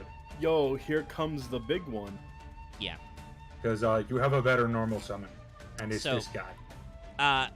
I mean, I'll say this also. Laval Cannon here, once again, looks a lot more like Cannoneer. Though he's a warrior and not a pyro, once again, I think my main thing is I don't understand why some monsters are some ways. Like, why is Magma Cannoneer a pyro, but this is a warrior? Like, what is the actual difference? Because here? shut up. The typings are all over the place without any real rhyme or reason. Yeah, this guy looks like Bird from Dragon Ball Z. He does. He's even got one of the logos as an eye purple patch skin. like a scouter. I was gonna say, yeah, he's got the scouter eye. And some of those guys did have arm guns. Also, I've just noticed in the arm gun is the fucking logo. Yeah, Yes, I branding, was baby. gonna say that, but then I forgot for some reason. Who's designing these? Is this all KN? Is this all he does? Is just marketing, baby? Like, what the fuck? Merchandising, baby. How? I mean, there's not really a lot to. He's a rock man with like elephant feet. I don't really think there's a lot to say about it. Look, I mean, you know what we always say? It's magma, baby. I mean, this might be Mega Man after hitting the steroids. I don't know. This guy would take Mega Man's lunch money. Well, yeah, for one or two lives, and then you come back, and then you get him, and then you get the Laval Cannon. Did we discuss his effect? No, we haven't talked about his effect yet. Let's go to that. I don't think there's much to say. He's like, I want to say like 1/3 of this image is taken up with his giant gun. His effect is summon. His effect is summon the maidens. Yeah. So he's a level 4 warrior, 1600 attack, 900 defense. When this card is normal or flip summoned, being very generous there, you can target one of your banished lava monsters, special summon that target. Yeah, that's pretty rad. You just return a banished for a normal summon. No, and once we get into one of the tuners, that is this. Yeah, and that becomes very relevant. Not quite, but soon. Soon we'll get some tuners. But yeah, it's just like he's just, yeah, if you're talking about normal summon effects, this is much better to get later game when you've got some banished. It's part of the engine, and you can actually like recur and do stuff. Yeah. I will this say is the best normal summon Laval has until 2020. So you can tell me if this is probably a horrible joke, but like, is the joke here is show up, get bitches. Yeah, basically. I mean, I do think Dallas is correct. It would be one of the tuners you'd summon. So yeah, no. Well, yeah, because that's why he's good, is because you can just instant synchro for 7 or 5 F. So anyway, Laval Koal. Oh boy. What becomes the Yeah, this rank? becomes De Gusto Phoenix later. It also becomes no, it becomes something else too. There's a lot of things this thing is. It's their main wing. It's their main like wing. I do not like looking at What this card thing. is this? What is this? No, no, it's not a winged beast, Axe. No, I'm saying it's the main winged creature of its ecosystem. Yeah, this card art is It's actually not- kind of disturbing. Yeah, it's not really bad. It's just weird. I don't like what's going on with its double head thing. It's like It's- breaking. Like, it's ugly cute, but like too ugly to be fully ugly cute. I mean, honestly, I don't think I would have a problem if we just erased the crest here. Like, if we just erased this top bit, I would be like, it's a weird fire dinosaur. I've seen Jirac. If you erase the crest, he's a Jirac monster. Yeah, basically, yes. It's just a rock Jirac. Which is okay. I mean, those guys had to go somewhere. Anyway, This is a zombie Jirac. This is a pyro-type tuner. Yeah, is there anything really to say about this? It's just a little pterodactyl guy. It's a little boy. Well, right, he is a tuner. Yeah, no, this is a level 2 tuner. And he's got an okay effect. I think the big thing why you probably don't know him off the top, Dallas, is because he's level 2. He has 1300 attack for some reason, but 700 defense. Yeah, no, that's the reason. Yeah, but he does have an interesting effect for, like, if you were to somehow not do a rekindling strategy. Like, I don't know, if Johnny Konami was worried they would have to ban rekindling. I mean, that's why Laval decks fell out of favor, is because they did actually limit rekindling. Yeah. If you have 3 or more lava monsters with different names in your graveyard, you can special summon this card from your hand. So it has the same special summon effect as, what's his face? Burner, but on a level 2 tuner that is also not once per turn. So you can do some shenanigans with this. I think it's an okay card. The problem is that because he's not rekindling compliant, I think it just doesn't work with the best version of this deck. But it's okay. Also, like, 1300 on a level 2. What the fuck? That's pretty big. Pretty Yeah. big. Yeah, like it's literally the problem with this is the like the booty. Its booty is too big. Fire is only like the slimmest of ass. Well, Basically. speaking of having no ass, it's time for another tuner. Ah, yes, Dude. one of the two big ones. So this is one of the two big ones, yeah, that Dallas talked about. The other sisters of Forest Sprite. This I don't is think this. Yeah, this isn't the best Yeah. one, but this is the second. this best. is Laval Lakeside Lady. This is their level 3 tuner. I never noticed how slim she is. Like, holy hell. Yeah, for being level 3, her stats are very low. We'll talk about that in a second. So in Japanese, her name is Raru En Kohan no Shokujo, Laval Lady of the Blazing Lakeshore. So basically the same name, just very simplified. I don't think we needed to, once you call her Laval, I don't think we need to say that the lake is on fire. It's the same Laval Lord thing where it's like, guys, calm down. In this Calm case, down if it gets to give a name to actual tone location, it down a notch. I'm assuming the thing is that, once again, this is a thing you can do with like full-blown kanji characters, is just be like, hey, I can slap a lot of meaning in like, one space in the text. Whereas in English, we gotta be like, okay, guys, we can't fit Laval Lady of the Blazing Lakeshore on this without going like we're not magic. We can't -5 put font. we're not magic. We can't put a lore segment on the bottom We text can below the fit effect certain above the text. searing land, but we're stopping on Lakeside Lake. Yeah. So, but art-wise, I mean, she's next to a lake. It's on fire. I like the like. I've always been a sucker for kind of the fire hair vibes. I'm noticing. I mean, Good. she's not my favorite, but she's my second favorite. Yeah. She's wearing a little rock dress. Yeah, this With some weird fur trim. The Don't know how that is good. eldest sister. Although I will say the angle of this card makes it look like it's going to kill you. Yeah. I mean, this Like is this is found the footage shit. Yandere angle. I'm not crazy in This that, is right? yeah, a little bit. This is definitely some found footage shit. Like you just see with This Fire looks Girl like in a the forest. shot. Like I think this is a direct shot from fucking Higurashi no Noku no Koro ni. You rattle that one out very fast. It's my favorite anime. I know how I to say it do very fast. notice an interesting, not like a bad, but an interesting thing is like Wait, her no, like sorry. bracelets and Sorry. anklets are I have to make a correction, Omega. Okay, It's okay. from Higurashi no Naku no Koro ni Kai, not me. Is that the sequel or is that the improvement? That's the sequel. Okay. I just have Also, to make sure. improvement is a subjective term. I mean, as in like upres and like. Never mind. Never. I noticed that her like bracelets and anklets are farther up than Forest Sprite, so that her fire hands and feet are lower down. I don't know what the fuck that means, but it's an interesting note. Anyway, this bitch is skinny. Yeah, actually, Dan. This is a level 3 tuner, as I said, and a Piro tuner. Yeah. Also, this card is very good. Yeah, only got 200 attack, but the magic 200 defense as well. And then, if this card is in your graveyard and you have 3 or more lava monsters with a different name in your graveyard, you can banish this card and one other lava monster from your graveyard to target one set card your opponent controls, destroy that target. Pretty solid. Yeah. As you are playing a deck which involves yeeting most of your deck into your graveyard, you will probably be able to activate this effect. And as we established, right, And in Psycho. 7s are good, right? So, hey, what's that one guy we just talked about who on normal summon lets you get back a banished? So, Or if you want to, you can banish the level 1 tuner with her and then do that with Cannon. yeah, so there's a lot of flexibility in these guys, and so this is a This good is card. like I see the this one a first. lot. This and Cannon are the first 2 cards I've seen that I'm like, this is a solid 3 of in like every level deck. Yeah. You can actually, like, run them.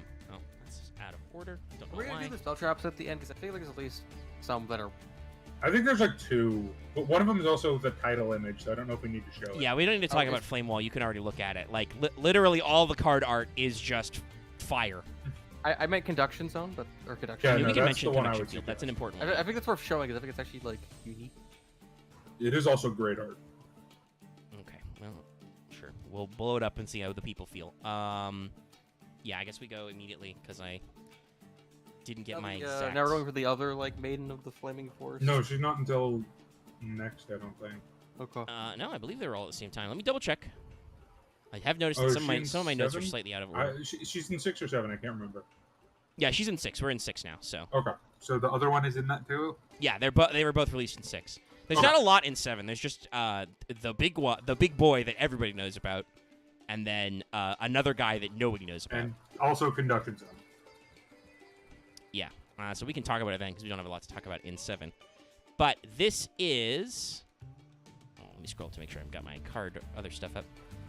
This is the last sister. Laval Volcano Handmaiden. Or Ravaru Enkazan no Jijo, maid of the Laval Flame Volcano. The possessives are really weird in this archetype. Yeah. Oh, this one sort of looks like Gerudo, almost just more rock.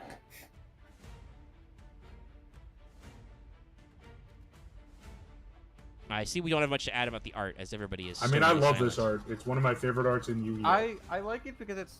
I don't say I enjoy it because it's like the most. I don't know, like shows most of the aesthetic for like outside of like the warrior cast people.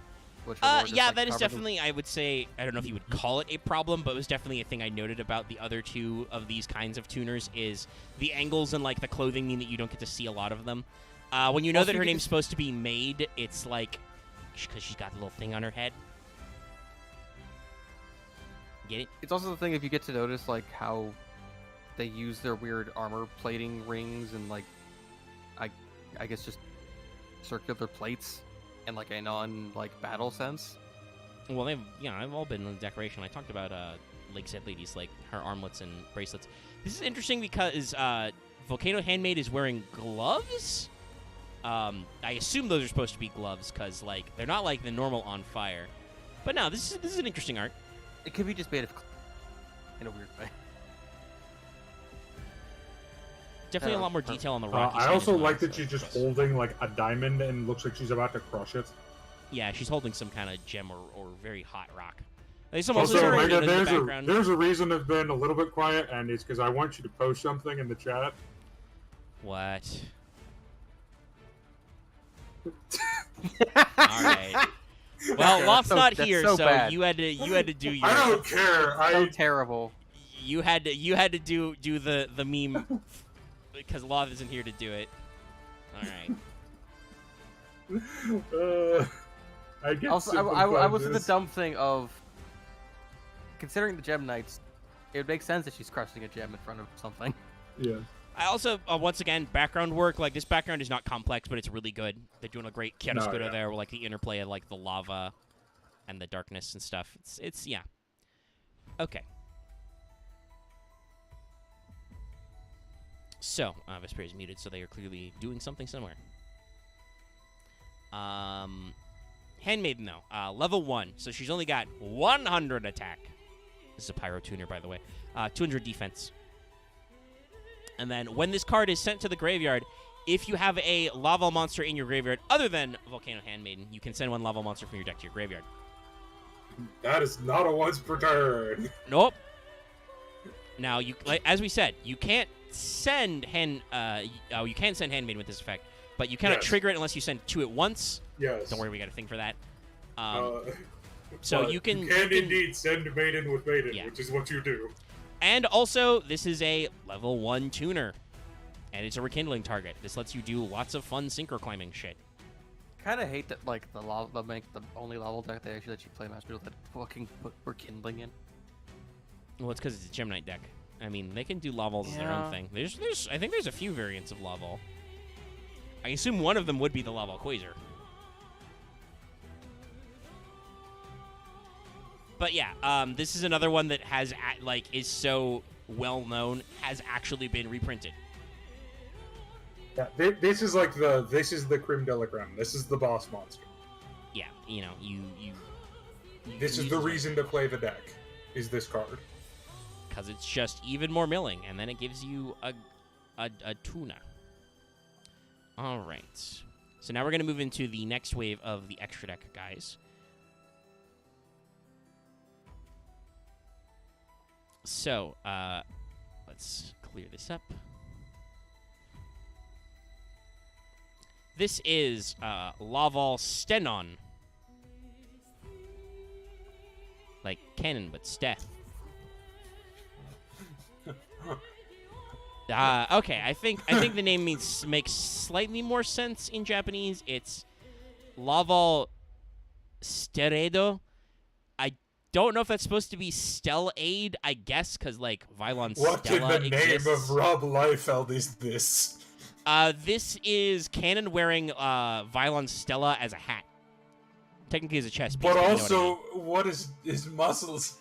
Yeah, so apparently, guys, we didn't talk about this in the Vylon field portrayal, but apparently Vylon's just steroids. Just concentrated steroid crystals. Because, like, damn, this dude is... Damn, boy, you think... This guy got real swole on that Vylon juice. I don't know what else to say. Like, it's clearly canon, also clearly Stella. Rob Liefeld definitely drew this. You cannot convince me he didn't. Let me actually pull up Stella's card art again so we can remind you of the Wambo Cambo. But, like, no. We took apart this guy to make this guy. These guys are kind of big. Let me scooch them together. There you go. Center them up. Yeah, so, I mean, he sets out to what the design goals are. It is a Laval wearing a Vylon. Why we needed to do this, who asked for this, I don't know. But he's not bad. No.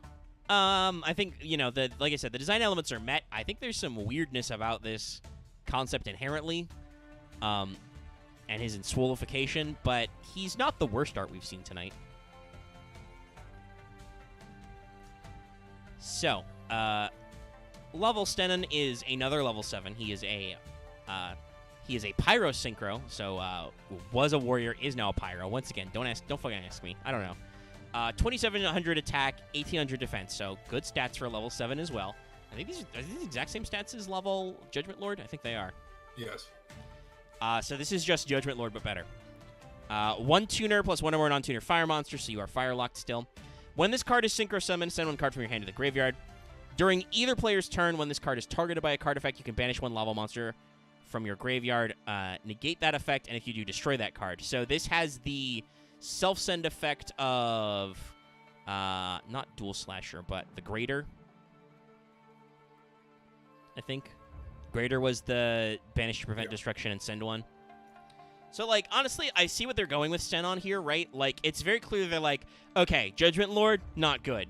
The Greater, not the best either. He's a 6. That's weird. What if we just took those monsters, like, stats and effects and, like, made them better? So he sends 1 from your hand to load up, and he's got targeting protection. You do have to banish, but it's if he's targeted, you do get a, negate and destroy, which can be very useful. Honestly, he's mostly useful as, like, a transitional card. Yeah. I'm pretty sure he's bad now just because Shooting Riser Dragon exists. Yeah, probably. I mean, I will say at the very least, as a transitional card, I think he's okay because, you know, worst comes to worst. If your opponent tries to interrupt your combo by, like, popping him or something, you can be like, nah, fam. Don't do that. So that's a pretty decent reason. And he is also just potentially just a huge beat stick. Yeah, he's a big bungoy. That you can make with cannon pretty easily. He is a large lad. So, we're going back to the Volval zone. Oh god, this card. Oh my god, this is... Okay. I hate this fucking what card. the fuck even is... Why? Sorry, I'm just like... I'm looking at the art in small, and I'm looking at the art in large, and I'm wondering what the fuck is happening. It's, Laval Dragon. Dragon! Yeah, it's technically Dragoon in the Japanese, but... Until, I think, literally Red Eye's Dark Dragoon, they always translate it as Dragon. Yeah. They forgot that it's supposed to be a long ooh. Oh, it has that gun at the back, yeah. Yeah, this is, Coatl, but with Blaster on his back. And big.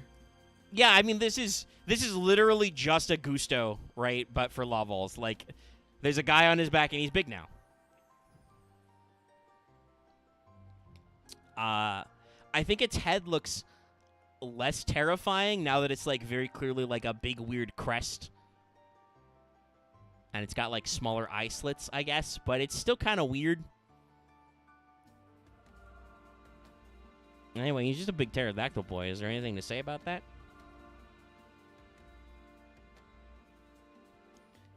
All right, so Dallas is making another meme. Not really. No, I'm kidding. Yeah, no, it's not a lot.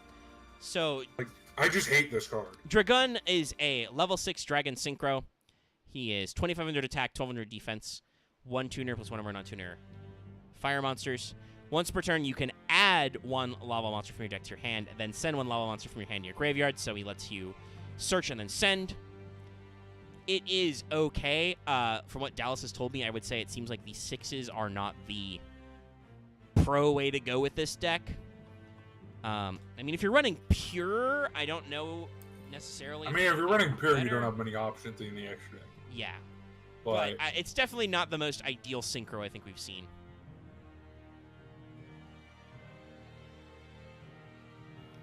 no, I don't think anybody has anything to it's say about just that. kind of bad. I I mean, would it's say not bad. It's just Besides, I guess, like the Gusto style of like, like it's better than using Laval the bird. Greater, but Yeah. and like, it's cool to see like the weird creature like grow up to actually like look kind of cool as like a lava dinosaur. But does it though? I still think it looks, It looks just as dirty. better comparatively. I think it looks better, but it's not the best. Also, God, I just realized his weird neck thing's like double-sided. It's weird. So, as happened with a lot of dual terminals, Laval's got some Xyz. This is their first Oh one. boy, did they get some Xyz. This is their first one, though, that happened in Hidden Arsenal 6. This is Laval Ignis. It is a Fire Warrior man. Interestingly enough, there's already, like, Gem Knight Citrine. This looks absolutely much more like a Gem Knight than a Laval. But there are a couple that are like that, I guess. Like, there's several back and forths, obviously. We talked about how Daigusto Emerald also looks like he's just a discount Gem Knight. Also looks like a Ghost Trick. I mean, I could see this as a Phantom Knight. Because he's, like, Well, floating he ghost just armor. has the Alucard cape. It's true. He has a ragged cape like Alucard.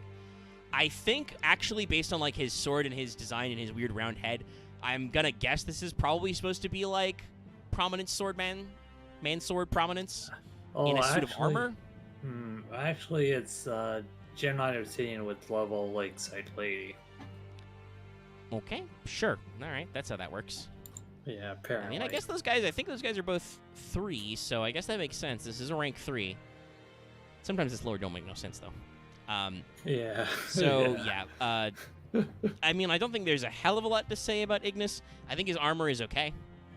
Out of the two Laval Xyz, I definitely think he's the more underwhelming. Yeah. His art's not that crazy. He's not He really looks doing kind of like anything, a Digimon. I guess. But yeah, he exists out there.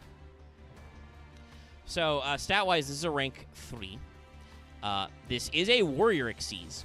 1,800 attack, 1,400 defense, so alright stats for a rank 3. Just it's generic like most of the other of these Xyz coming out there. 2 level 3 monsters. If this card attacks or is attacked during the damage step, you can detach 1 material from this card once per battle. This card gains 500 attack until the end of this turn. So the stats get better. You know, he's actually like usually 2,300. It's okay as a rank 3, especially early. There weren't a lot of rank 3s to play around with. It gets outshone later, but it's an alright card. Would you include it in actual Lavals now? Fuck no. No, you don't put Xyz in Lavals. No. You don't even put their arguably broken Xyz in Laval. Why would you put this guy? Yeah. But before we get to that, I need to take a quick break. So we've been going for like how long? We're like an hour and a half. So I'm gonna take a break. I'm gonna step away. How many cards we got left? A few. We're Like through the bulk of 4. it. We got like we've 5 got or 6. we've got like the big guy, the spell, and then the new support. And also one Okay. other guy who you don't even remember that guy. You didn't even remember him. But I'm gonna step down and I'll mute and deafen myself on Discord so you guys can talk freely without worrying about chat listening in, and I'll be right back. Hi, chat. I'm gonna go now. I'll leave you with Master Duel music.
We've come back to the banger.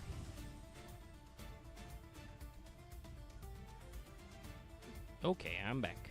Yeah. We're jamming. Everybody still here? Yeah. I got. Okay. Sound like you got a case of the dying.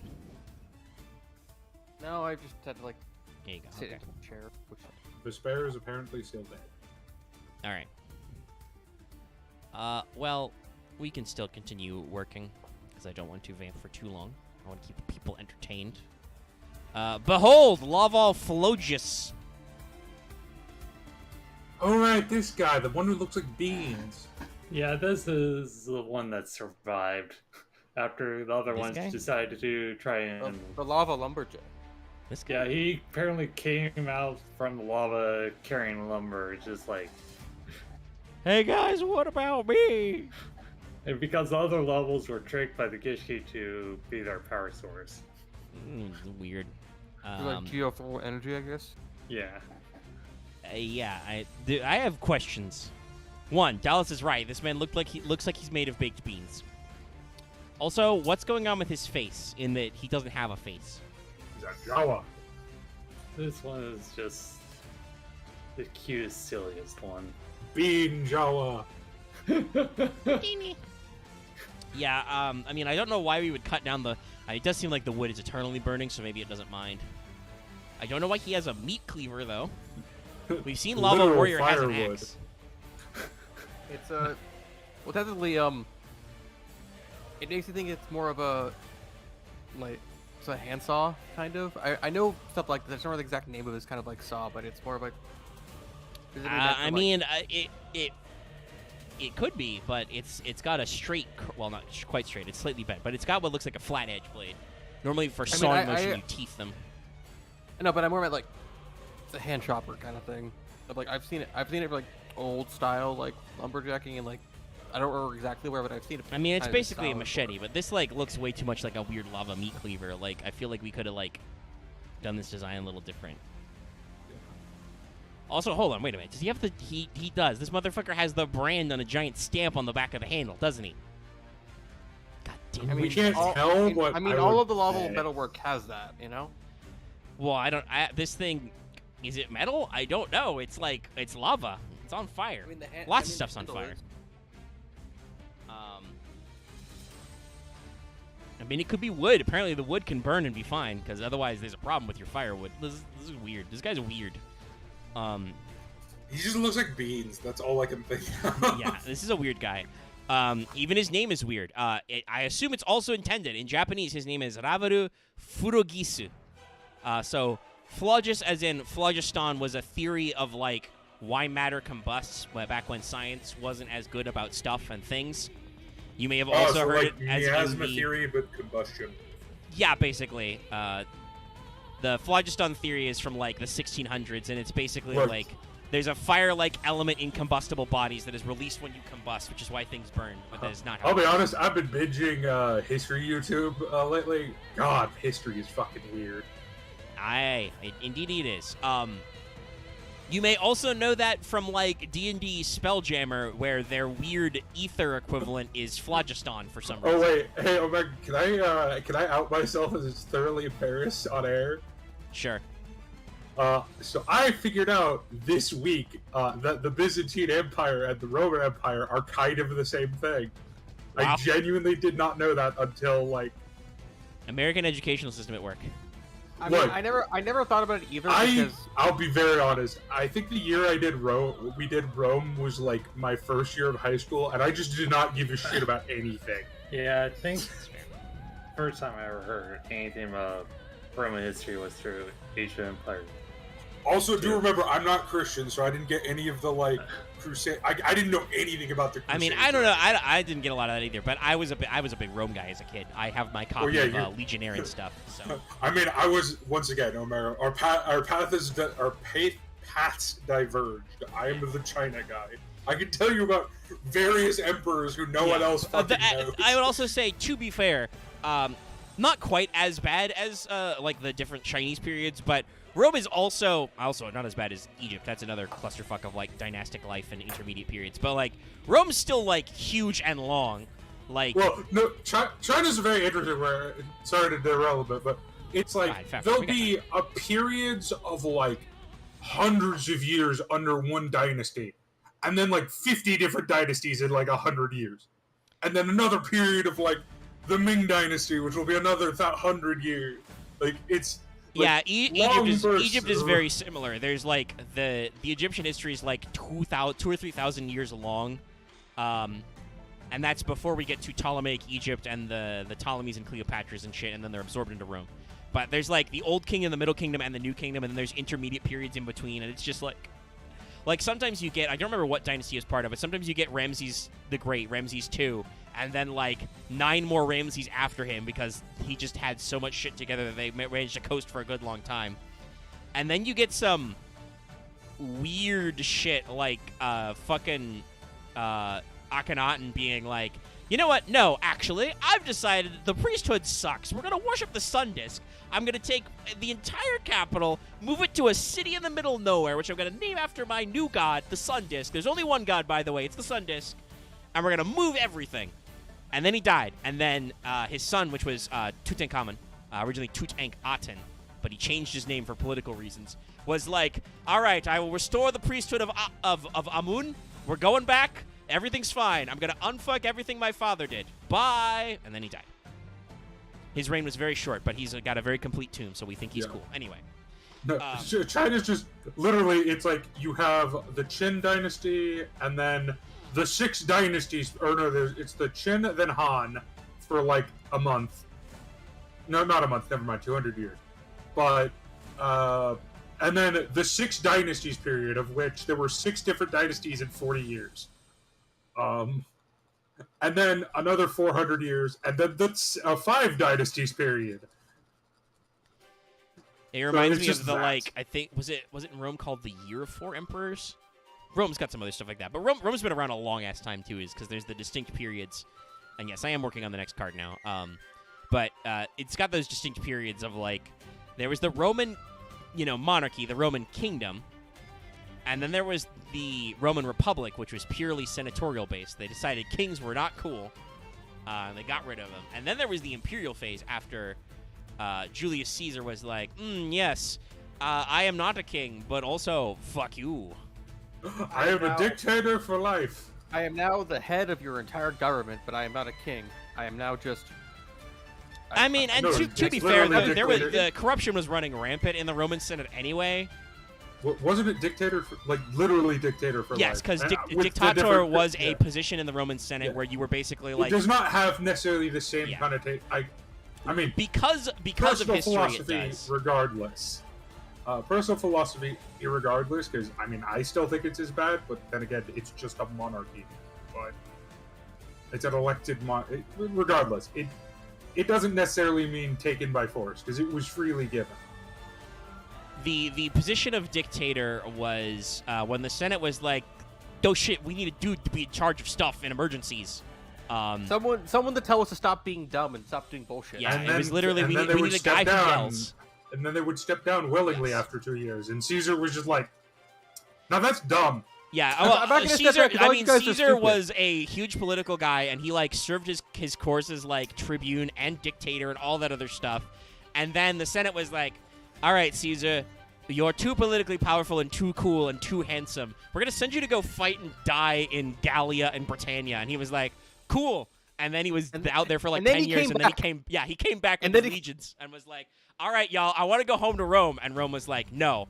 And then Caesar was like, "Alia iacta est," and he crossed the Rubicon, and then he was in charge. This has been history moments. As you would never know if you play Fate, you would never know Caesar's actually cool. I still like little- Caesar and Fate. It's a It's Because just, here- no, it's the right of it's a snake oil sizzle, which is a bit different. that's It's I'll still pretty argue. close. I will argue this: the Caesar and Fate embraces the thing that Caesar was best at, which he was not some military genius. Like he was a good commander, but he wasn't like he was no Admiral Yi or No, he was was a no schmoozer. he was no world's greatest commander. He was a Like, good general. he was a world class shrewd politician, Yeah. and that is what they do with Fate Caesar. He is a politician. He I is mean, the- that's even his just don't- special I just skill. don't is get where the incitement 300 politics. pounds comes in. That I don't know that either. But listen, there's other stuff. I wrote a wanted script today. I've got some questions about Romulus Quirinus, whose banner is going to be up soon. I'm just like, where did this come from? I don't even know. Yeah, no. I have questions about- Romulus Curtis is like. I have some questions about I don't regular know Roman Romulus. history, Like his spear, but- his spear is also the tree of Rome, and I'm like, I don't have any top level facts for he had a spear, other than for some Quirinus related stuff that I will talk about in the video. Be sure to tune into that. I should hopefully stitch together tomorrow. And also, it was supposed to be a tree that appeared to Rhea Silvia in a dream, and I'm like, I don't got any sources on that. There's some words by it's- like Plutarch and Ovid called the dream of Ilia, i.e. Rhea Silvia. Again, there's a weird thing in Fate that like, sometimes I feel like they just have a design idea and then they try to grab everything they can from Vegas information to throw it in there to complete it. I mean, possibly. You know, you need art direction, so somebody needs to come up with something good. But anyway, I've had Laval Chain up on the screen for a while. Laval Chain, sorry. Yeah, we've been talking around this. I don't know what to say about it, really. This card is broken. Yeah. I mean, like, art-wise, this is kind of weird and fucked up, and I like it. Like, this is, which Well, Gish game? knowing what it is, I love the art. I mean, it's a Laval. It's basically a Laval like put on top of a Gishi like armor. Well, it's Gishki basically being tortured. Look at the hands. I mean, I take it as It's that. being manacled. I mean, that's not the armor bits of a Laval. I mean, yeah, its arm things are pretty normal. It does have weird, like, chain loops on its back and other lower body armor, so I don't know exactly what's Like going it's on. chained to itself. It's not chained to something else. Like this is very Well, clearly actually, and to the me chain a- aesthetic, I would say, that could make sense because, obviously, there is a Gishki monster called Chain, which does have a similar which is appearance the to one. this. That is the one it is. Yeah. No, this is literally Gishki. Yeah. I don't know exactly if this is supposed to be conventional. I mean, he overlaid with a Laval, so like just half Laval now. That's an anime card. Apparently, there's some anime trap cards that look like they've got Laval Chain on them. But yeah, no, this is just. I mean, I would say, given the thing we talk about, how the Gishki become they use the Lavals as a fuel source, maybe that's what this is supposed to be. Is Chain ate a Laval and he's doing a thing. It doesn't look pleasant, no matter what. Like, I don't know if he's straight up being tortured, but this is not a pleasant transformation. This dude is on fire, and I don't know if he's okay with that. But yeah, first of all, this is a fire. I feel like this is like the Gishki tried to do this, and then Chain did it, and this happened, and then they went, maybe let's just use them as batteries. Yeah, let's not overlay. Chain is a rank 4 Fire Sea Serpent, I believe the first one of its kind. Might even be the only one, but yeah, it's a rare type and attribute combo. It's rank 4, like we said. It's generic. It requires 2 4s. That's why this card is fucking banned. It has 1800 attack, 1k defense, same stats as Chain. So it's not like very impressive for a rank 4. Like, obviously, the thing most people are stat-wise going to compare to as a rank 4 is going to be Utopia, who is, 2500. But it has some bullshit-ass effects. Yeah, spoiler, this is a card that is banned and is one of the cards I don't think can ever become unbanned. Yeah. So, once per turn, you can detach 1 Exceed material. Soft once per turn, by the way. You can detach 1 Exceed material from this card to activate one of these effects. You can either send 1 card from your deck to your graveyard. This is the one that got it banned. I.e., you have a Foolish on a stick. Or you can choose 1 monster from your deck and place it on top of your deck. That's a Gishki type effect. That's not the primary reason why this card is banned, but that's also a decent effect. But the fact that this motherfucker is walking Foolish, just any 2 level 4s make generic rank 4 Foolish, it is so broken. Also, again, soft once per turn. So, hypothetically, if you can swarm the correct amount of 4s when this card was unlimited, you could slap 3 of this fucker on the board and just do it 3 times. This card is banned and should stay banned. Yeah, no, it's there's a reason why Foolish Burial is at 1. It's important, but, like... Well, think about it like this. Beatrice is the same effect on a rank 6. And Beatrice's effect... Also, Beatrice's effect is... If you do it generic... if you do it not generically. If you do it the rank 6 way, it's actually easier. If you do it through the way you're arguably supposed to, and you rank up with a Burning Abyss Xyz, you have to wait a turn before you can activate the Foolish effect. Like, but even then, it's a rank 6 that gets that effect, and it is limited. Yeah. Chain is just... I understand why they did it this way. It makes a lot of sense for the 2 decks, but the fact that they... At the time when this card was made, I would argue it's perfectly fine. It's just a bunch of shit got... Basically, Shadows broke this card. Yeah, no. Shadow, that would not be okay. Like, if you made this, 2 level 4 fire monsters, okay. Maybe you can let it at 1. 2 level 4 pyro monsters. Yeah. I mean, then you could probably give it to 3. Yeah, no. That would definitely also... But There are ways they could, errata this guy to come back, but as it is right now, being a generic rank 4, no, that's not okay. Yeah, no, that card's broken. Broken. Okay, I need to double-check the exact spelling of that one card. Where is it? There we go. Molten Conduction Field. Molten Conduction Field. Because this, as Dallas pointed out earlier, this came out in Hidden Arsenal 7. And it makes the deck go. Also was reprinted in Ghost from the Past. Yeah, because it makes the deck go. Yeah. So, let us... It makes the deck does stuff. Can I view the gallery of it? No, okay. So I will go to here. So, as you guys can see from what we're talking about, Laval obviously had strategies, but once we actually get to, Molten Conduction Field, you'll see, and we've alluded to its effect. It's pretty simple, but I will pull up the art for the sake. But as a normal spell card, it definitely makes things flow better. So this is... Its effect is misleading, because its effect is not its effect. Well, yeah. Also, much like Miller, this came out after other cards came out, so it does things. So this is Molten Conduction Field's art. It's interesting to be sure. I love this art. Yeah, I'm trying to understand what's going on, but it's cool. It's the border of the Gishki and Laval's area. Yeah, makes sense. The conduction zone. So this is a normal spell, and its effect text reads: send 2 lava monsters from your deck to the graveyard. What actually happens is you send a shitload more. Yeah, you send 5. You send usually whatchamacallit, guy with 2 guns on his shoulders, and Handmaiden, which then triggers Handmaiden because it does recognize at the same time. Yeah. And then you send Maiden, and then you send Maiden, and then you send another one of the cannon guys. Yeah. And then you have 3 level 1 tuners and 2 level 4 non-tuners that you can rekindle. Let me say this as a thing. In some decks, a double foolish basically wins you the game, or at least sets your board up for. I mean, you can make shooting Quasar Dragon with this on turn 0, which is kind of winning the game. Yeah, no, At like, least you can scare your opponent.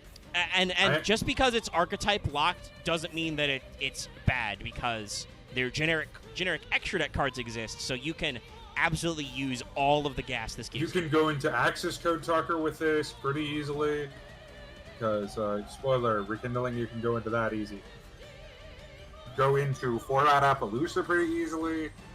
Yeah, so this as Del said, this makes the deck go. Because it starts a chain reaction whereby you put a lot of shit in your graveyard. And as X pointed out, we just talked about how crazy good Foolish is, right? And Foolishing 2, even if it's archetype locked, is, busted as hell. And then this just sets up that you actually get the Foolish shitload. And that, Also because if you're playing certain pure cards- levels, that turns on a lot of your deck. Also because certain levels require you having more than one in your graveyard to do their Yeah. other milling. So like, if you order it right, I think you also get like Handmaiden trigger. You can get a variety of triggers. There's a lot of things you can do. It's a definite 3 of. No, yeah. You can make, you can make Shooting Quasar, you can make, what's the other one? Cosmic Blazer. Yeah. Also, if we joke about it, it also makes it so you don't draw the cards you don't want to see. Well, yeah, no. This card is also infamous in the Gem Knights Laval deck, because the Lavals don't really do anything for the Gem Knight deck. So mostly what you want to do is you want to get them all out of your way so you can play the strategy Now, that that will actually deck do is something. so Honestly, the weird. problem with that deck is that Citrine sucks. Nah, Citrine's okay. Citrine is good against certain strategies, but weren't you facing like another Gem Knight strategy? Yeah, no, that's the thing. They're all mirror matches. Yeah, Citrine doesn't do anything against Gem Knights. Allegedly, they improved some of those solos. So I don't know if they fixed the deck list to be better, but whatever.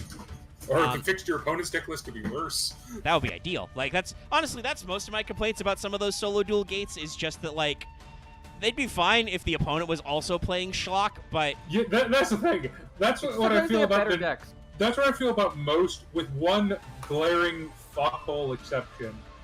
That's what I feel about the new solo AP mode. Yes, most of the decks you play are shit, but most of your opponent decks are also shit, except for literally one duel where they're just like, we're gonna give your opponent a full Red Eyes deck, and yes, I know Red Eyes is bad, but it's not as bad as Egyptian God deck. I will say, Red Eyes is not a competitive deck, but Red Eyes has so much support. If you just put all the best Red Eyes cards in there, that's kind of bullshit. It That's is a an more actual deck with a cohesive- through line. Sometimes Sometimes it can FTK you with Red Eyes Burn. Yes, Three no. Red If Eyes. you get it is hypothetically possible. If you draw like a god, you can FTK people in Red Eyes. My friend got FTK'd by that deck. You know what's very funny about that deck? When I played it with my custom deck, I summoned DDD Jeanne d'Arc, and it just kept giving me life points. And it was like, That's great. Yeah, because the AI is not. Oh my god. So, speaking of Master Duel, because people have been I wanted to complaining bring lately. before you got into this. I want to People bring have this been. I'm going first. I was Okay. talking first. up. Fine, take your stick. People have been complaining about fucking whatchamacallit, Banquet of Millions Burn.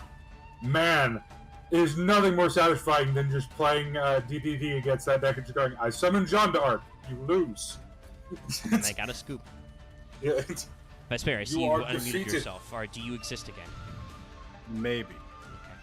You missed Okay. Laval chain, and we talked about how I fucking got back stupid it is. I got back right as train left. I wanted to bring up a thing of, I still hate when they made you play Digital Bug Kaiju when your opponent was fucking Digital Bugging Zector, which would have been a way more fun deck to play.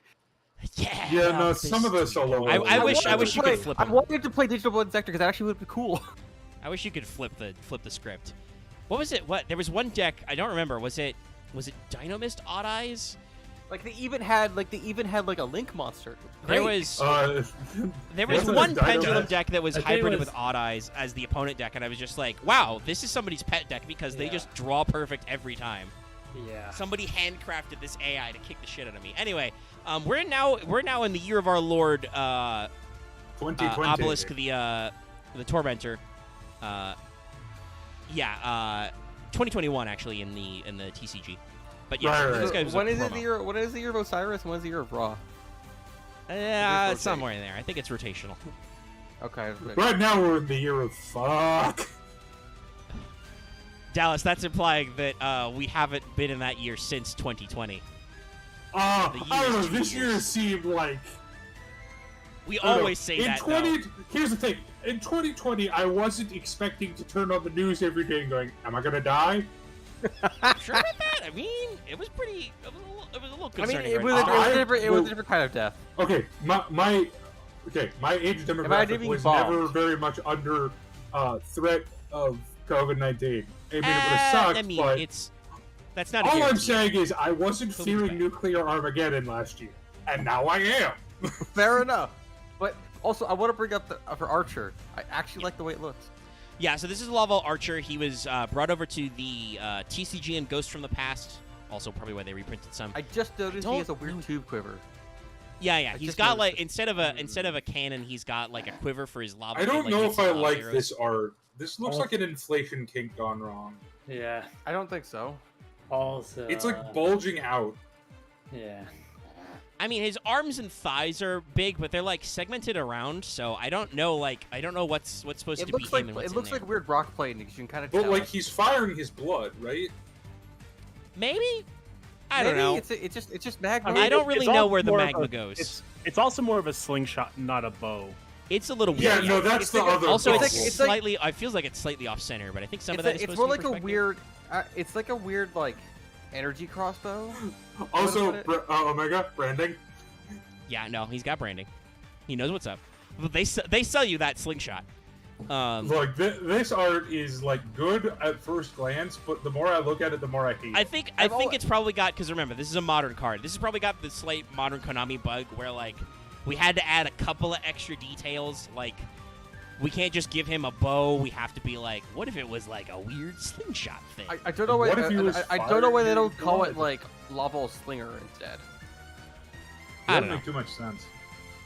That would It's make sense. Laval Archer in the Nice. Japanese.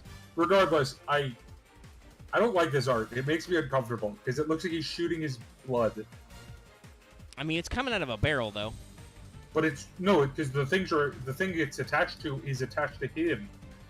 Yeah, I mean that's all what they do though. Dallas, all of the tubes. Do you not see Stenon? That's just in his shoulder. He shoots his shoulder juice at you. There's lava inside. By the way, though, this is a pyro, not a warrior. This is not a man. Like we could just. I'm pretty sure they just flip a coin. Yeah. So this is a level 4 pyro, fire. 1,000 attack, 200 defense. Because this is modern Yu-Gi-Oh. This card was like first printed in the OCG in like 2020. So we understand how cards work now. They just do stuff, right? Like he's Yeah, just no, the this- level you need and the stats you need to do the thing. And he's also a wall of tech. Yeah, Well, he's got a this huge card is good. fucking effect. So if this card is normal summoned during your main phase this turn, you can normal summon one lava monster in addition to your normal summon set. You can only gain this effect once per turn. So Oh, that's his synchro. first effect. You just get an extra normal. That's pretty good for a synchro Which you archetype. kind of need in the you kind of need to get a slower deck. 2, if this card is in your graveyard, you can target one fire monster you control, destroy it. That's, a whole thing. If you do, special summon this card in defense position, but banish it when it leaves the field. Also, you cannot special summon monsters for the rest of this turn except fire monsters. You can only use this effect of Laval Archer once per turn. So, If you're I mean, that's kind of bad in level Quasar, but in like other builds, that, honestly, like, if you play with other fire cards that like Fire Kings, which Yeah, is no, Fire it's- Brother Fire, and like or like I guess at the very least, it's a way to get him out of the fucking graveyard if you need to, but it has synergy with other and decks. you could do Final Sugma with it. Yeah, and certainly, like, he's a level 4 who has the stats you need. You can already rekindling him. You can get him out of the graveyard on his own. And if you normal, you just get 2 summons. You get an extra normal, which is fucking busted. Especially in a synchro deck, because that's just, like, There you go. You can synchro now. Do you have a tuner? Do you have a Laval Archer? You can go.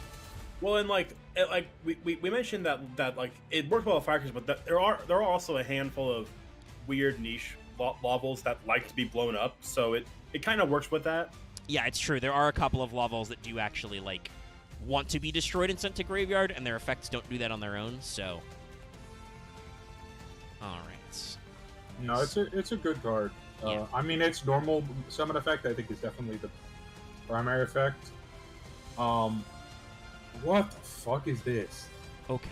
All right. Sorry, I'm looking at the synchros. I haven't really looked at them much before. Well, behold, Laval X-Lord.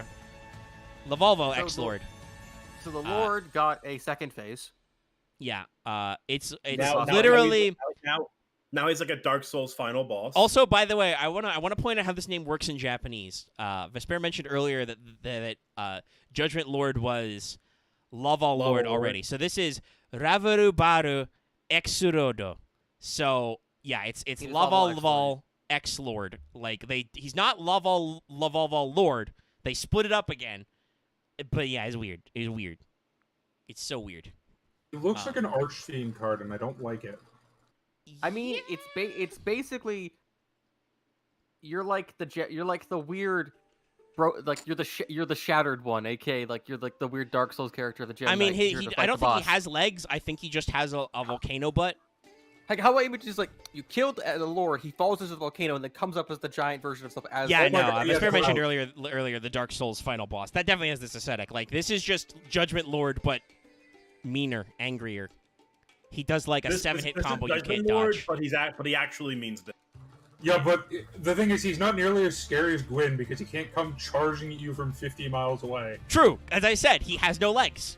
Wait, you Look at it. don't. There's you no don't, gap. Wait, you don't just parry Gwyn all the time. YouTube suggestion for chat: watch Dark Souls enemy randomizer. It's fucking wild. Wait, you don't just parry Gwyn for the easy. Yeah, but what happens when Gwyn starts charging at you in the middle of a fight? Oh wait, what the fuck? Yeah, no, it randomizes Dark Souls enemies. That can include bosses, so Gwyn's can just charge at you from nowhere. That's Oh, very God. funny. But yeah, so like X-Lord is just a big guy. I think my main problem, other than the fact that he's got all the shit on him that Judgment Lord had, and he still has his derp face, is once again, the man has no legs. There's no split here. He's just a volcano. Now, admittedly, there's some volcanoes in the background, so maybe he's like fucking huge. Maybe this is the Knight at Bald Mountain, but like, still. He's weird. I don't like him. Which is a shame, because this is their new Sync 8. This, by the way, this is a warrior. This is a man. This is a man, and he's going to beat your shit in. Yeah. He's level 8. He's 2,900, 200 defense. So you can rekindling this guy. And he has a pretty decent attack stat. He's up there with, almost at Red Dragon Archfiend levels. He does require one tuner and one or more non-tuner fire monsters. His effect is very clearly a Judgment Lord retrain. Yes. When your opponent activates an effect of a monster on the field or in their hand, quick effect, you can destroy that monster, and if you do, inflict 1,000 damage to your opponent. Note. So it's Ghost Ogre, but also burn. Yeah. But also, it doesn't negate. Yeah, I'm about to say, like Ghost Ogre, it does not negate. Ghost Ogre. Yeah. Yeah. So, it will not stop the effect unless there's, like, specifically it says that card, like, must discard to activate or something in the hand. But, yeah. I guess it gets around, like, inherent specials from the hand. Your opponent goes, I activate, I'm going to activate the effect of Cyber Dragon to summon, and you're going to be like, no, that Cyber Dragon is exploding. I mean, if Ghost Ogre is seeing play now, I imagine if you can play this card, you probably will play this card. Yeah. Yeah. It has more And effects, once though. again, it is not archetype locked, which is nice. It has more, though. If this Synchro Summon card in its owner's control is destroyed by an opponent's card, you can special summon up to 3 non-synchro fire monsters with 200 defense from your graveyard in defense position, but negate their effects. You can only use each effect of Laval X-Lord once per turn. So also, this man is a rekindling on legs. But Yeah. it does have Legs. to be your opponent's effect, so you can't do shenanigans. Yes, you cannot you can't like use this guy use what's his face Archer and some level 4 tuner to like make this guy and then have Archer blow him up. You can't like pop off like that. It's fairly balanced. But it's still, considering that he's a Sync 8, it's still a pretty decent recycling effect to rekindle back. He has a monster pop effect that's a quick effect, and a little bit of a burn, and he has a pretty decent stat line. He's okay. I think I don't think he's the win con, but he definitely is another nice tool in their toolbox. If only he weren't so goofy. Well, speaking of goofy, do you want to get into the next one? Yeah. This will be our almost last card. We may want to bring up the. It's not technically a Laval card, but it's absolutely a Laval card, if you know what I mean. It's like Rekindling almost. Yeah. But they have another Synchro Boy. This is 7? Laval Salamander. Yeah, Salamander. It's pretty solid effect. Yeah, this is The art, though. Man. Hello, M Dragon. You can see he is about to. I think he's about to seismic toss that Steel Swarm. But I would be remiss if I didn't say, because Loth isn't here, that he is talking to that Steel Swarm. I think that might be Hercules, about that he once caught a lava fish this big.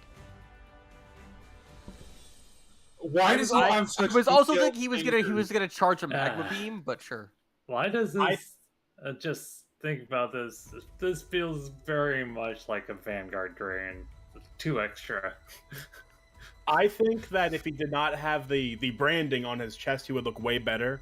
Because I like the symbols on his wings and his knees, but like it like running down his chest is where I think my biggest problem is he has the Super Saiyan 3 mullet mohawk. Yeah. Honestly, I image this as like the ancient dragon inside the volcano that they released, or they turned the volcano into a dragon or some nonsense. As many Konami dragons, and I'm gonna argue this is not a new thing. No. We've It's talked about a lot of over-designed dragons on as Fabled. shit. No. I think Mars said it better. This is very over-designed. As you notice, he's got the fucking mullet. He's got, his tail goes all the way around so you can see it ring up. His wings are like multi-layered. I don't know what the fuck is going on with them. It's like the artist was like, "Oh, well, he's a magma dragon, so he doesn't have to like obey principles of anatomy." Why are his fingertips just piss yellow? I don't know. He's got. I'm gonna mention it so y'all can take a drink, but just Yu-Gi-Oh! For the love of God, take some notes from Magic. Sometimes a dragon can just be a dragon. I mean, it is a Laval, so in this case, no. Like, it needs to be rocky. I don't think this was the way to do it, though. Like, they but clearly... it doesn't need to look like an '80s metal band version of the fucking dragon from. I mean, you don't think this guy appears with that one song that starts whoa ho ho ha ha. That is what's happening right now, though.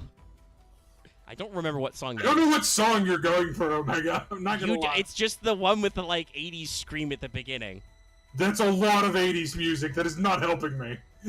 I'm aware. That's why I don't remember what the song is called. That's like 80 songs. I can't just be like, hey, what's that one 80 song with the whoa ha ha ha at the start? It's really loud.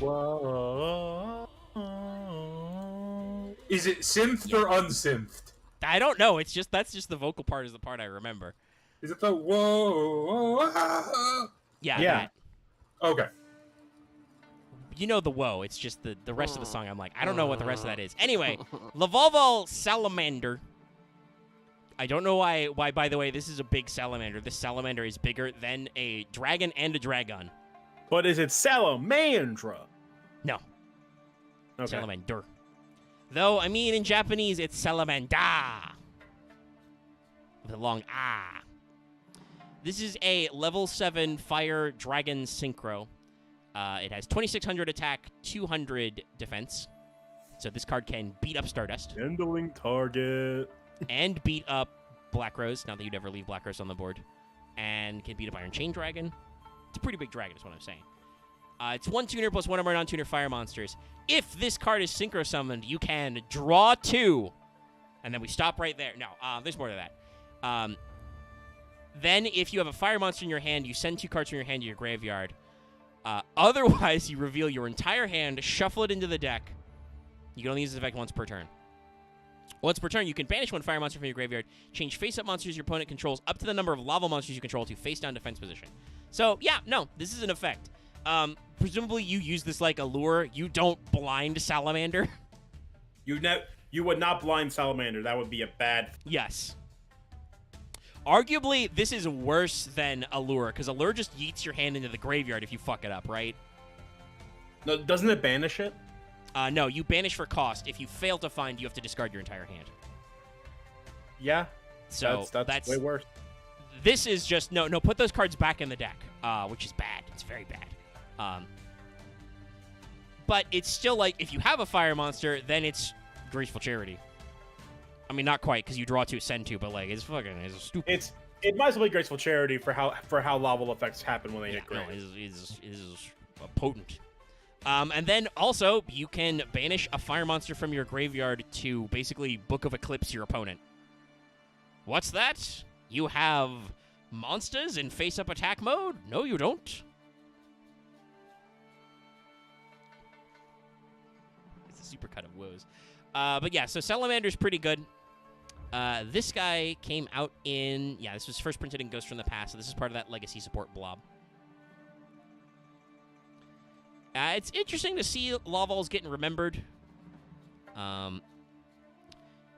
This guy was in that weird set they released originally called Selection 10, which was... I don't remember the story of that. Was it just that they, like... I think these were, like, the top 10 archetypes that people, like, voted they wanted support for. That's where, like, they originally released, like... The fact that Laval's made that list is surprising to me. It has... This is where the Laval supports were. This is where the new... couple I'm of new looking at it. Hieratics were. It's Cypher, Galaxy and Galaxy Eyes, Hieratic, Laval, Necros, Shadal, Time Thief, Vampire, Fairy Tale. And then they released the Starry Night and the Sun... The Sun Avalon Yeah. bullshit. Finally I brought can those agree out. with some of those picks. There's Most of them also, I'm I not think sure there's some... about. That's also where Necros of our Red Bar comes from, and where a couple of the new Shadals, as was mentioned, come from. Yeah, I mean, like... Well, Time Thief wasn't... Oh, no, it was reprint. Oh, Time Thief was, like, nothing originally. It was Double Barrel and Adjuster in that set. So it's an interesting one. And then there's one more... Where the fuck is your name, buddy? It's related. Right, Birth of the Prominence Flame.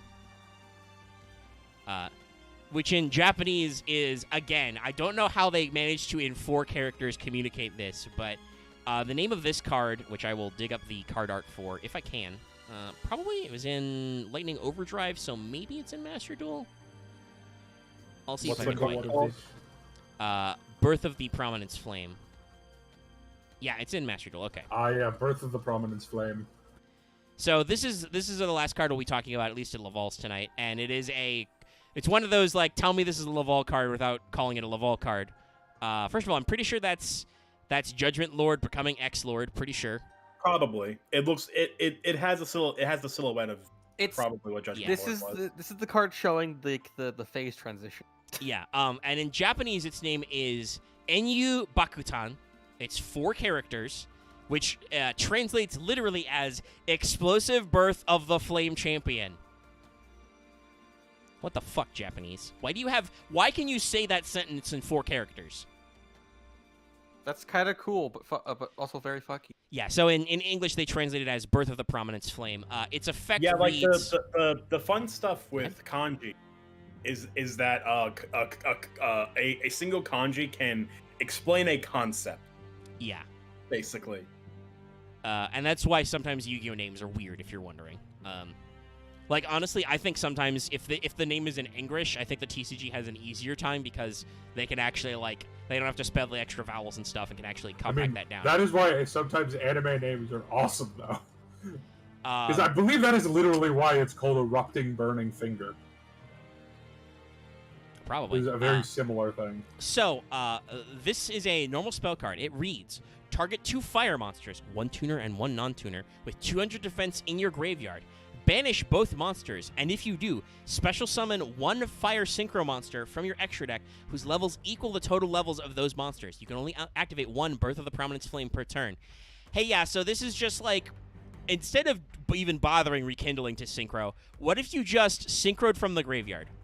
It's Psychic Field Zone. Yeah. for Laval. Now, I will notice this is not Synchro Summon. It does not say it is treated as a Synchro Summon. It is special. So there are certain effects on Laval or Laval Synchros that will not trigger. And it also won't be considered properly summoned. Yes. But as a way to cheat out, especially related to Lavals, because it requires the 200 and it's Synchro and all that other stuff, this is pretty good. You get to Synchro from Graveyard. So you can do some interesting plays this way. This came out in Lightning Overdrive last year. As a common. Konami doesn't care about this card. Probably because it's not great. No, I don't think it's like explosive or anything, but it's an interesting option to be sure. It gives you like more flexibility. The problem is, as we said, several of the Laval do require they have effects that only proc when they are Synchro Summoned, or only apply if this card was Synchro Summoned. You call this a Laval card, but I feel like this is better as a Mathmat card than anything. Possibly. I mean, like we said, it's because it calls out to the 200, and it's very clearly right. Like it's got Judgment Lord on it and the Prominence Flame thing. This is meant to be related to Laval's, but I don't think it is necessarily the most ideal for them, though certainly a build where this works exists. But yeah, that's it. Yeah. Okay. God, this set is Two so and a half weird. hours. Sorry, I'm still on selection 10, looking at the cards that were added to it. This is so fucking weird. Are we opening this in progression? No. Well, we are opening Ghost from the Past, but there's other shit in that card and that as well. Yeah, no, Ghost from the Past is good. This is like all of the... Because like, it's a bunch of Shadal cards. As a Shadal player in Modern Yu-Gi-Oh! I've never heard... No, that's not true. I've seen Hell Shadal Hallow memed. So the selection 10 is really interesting. The OCG does a weird thing with like lots of side sets and also with like not quite tins but like boxed sets with special boosters. That was the Prismatic God box that got turned into King's Court and the Egyptian God structure deck. They're doing the shiny special box or whatever that comes in like what is it? Witchcrafter, Sky Striker, and one other archetype I don't remember, which is including like new Striker support and new Witchcrafter support that they desperately need. They get a fusion. They might actually do something. God knows how the fuck the TCG is going to translate that because, like, the box itself comes with, like, special merch, like acrylic standees and shit, and it's just like, okay, that's cool, but that's, like, extra production shit, or we have to import that crap. So it'll probably get turned into, like, a side set, like a King's Court or Toon Chaos. But it's... Legacy support's an interesting zone. I believe Selection 10 was intended to do Legacy support, but also have some new cards. Yeah, I'm looking. I can take a look through it right now. Yeah, I still have it up. Yeah, handful of reprints. Looks like new cards. Oh, Mayakashi was the other in the secret shiny box. Yeah, because it looks like the main reprints are stuff like Unexpected Die, the Time Thief cards that matter in Time Thief, like Redo and Perpetuate. Yeah, the problem is the new Time Thief cards are bad. Or at least I've never, as somebody who's played Time Thief before, I think I played Adjuster at one. And Adjuster and Double Barrel? Yeah, I didn't even play Double Barrel.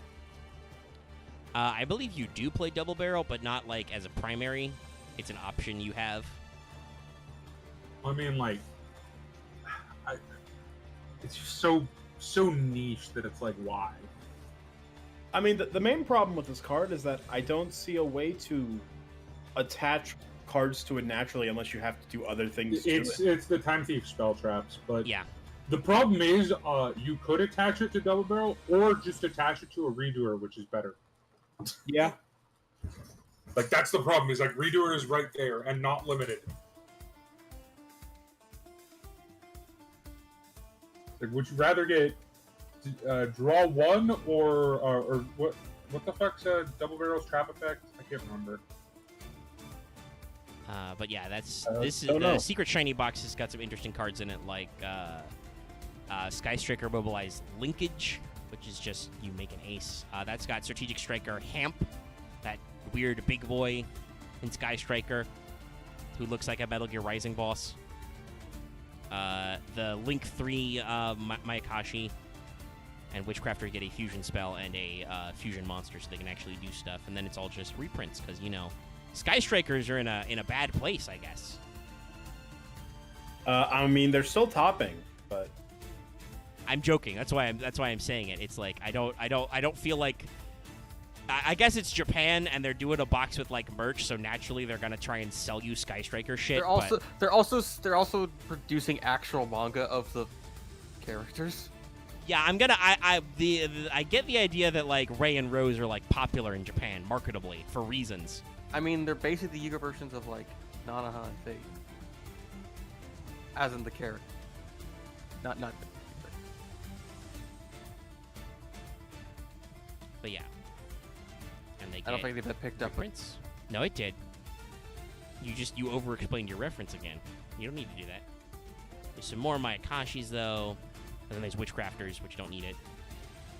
Also, I guess the question is, will this zombie fucking reprint support get put in the final version of this in the TCG? Because it's a Mezuki reprint in like normal rare, Doom King Baldorak, Shiranui Solitaire, Necroworld Banshee, Zombie World. I mean, it might, because like honestly, zombie cards have never been. They've always been fairly easy to grab, so I don't see the problem of reprinting them. It's not like they're driving market value down. How many different cards are in this set? Comes with card protector, special packs, 40 different cards, a total of 6 super rares and 3 parallel normal rares. I did want to say to No, Axe, it's the same total. What's the I love how we all missed how good Batalmus is. Well, here's the problem. Batalmus still says 2 Teller Knights. That's true, but it also does say, hey, Constellar Pallades is now a rank 4. Are we talking about Ptolemaeus? No, Batalamus. Dark Teller Knight Batalamus. So P in there, dude. Well, there is a Teller Knight Ptolemaeus as well. Yeah, but it's a separate thing. How am I supposed to know? No, yeah, How no one knew what this card was. Battlemass literally just says rank up into any 5 Teller Knight. I might have done a dump, but I now own 3 of them. You get rank ups. Yeah, because I pulled 4 of them. Fair. Correct. It's like, I guess I can run Teller Knights, because I mean the 3 new Yeah, cards I can't. are not bad. I'm once again having problems actually, because the way they talk about the 40 cards is they just list the cards, the 40 different cards you get in the box, but that's not the actual. Also, Let me see Omega. where we go. Okay, it is 40. But then there's like 6 promos. It's weird. Destiny Soldiers gonna be another goop week. We got a lot of goop.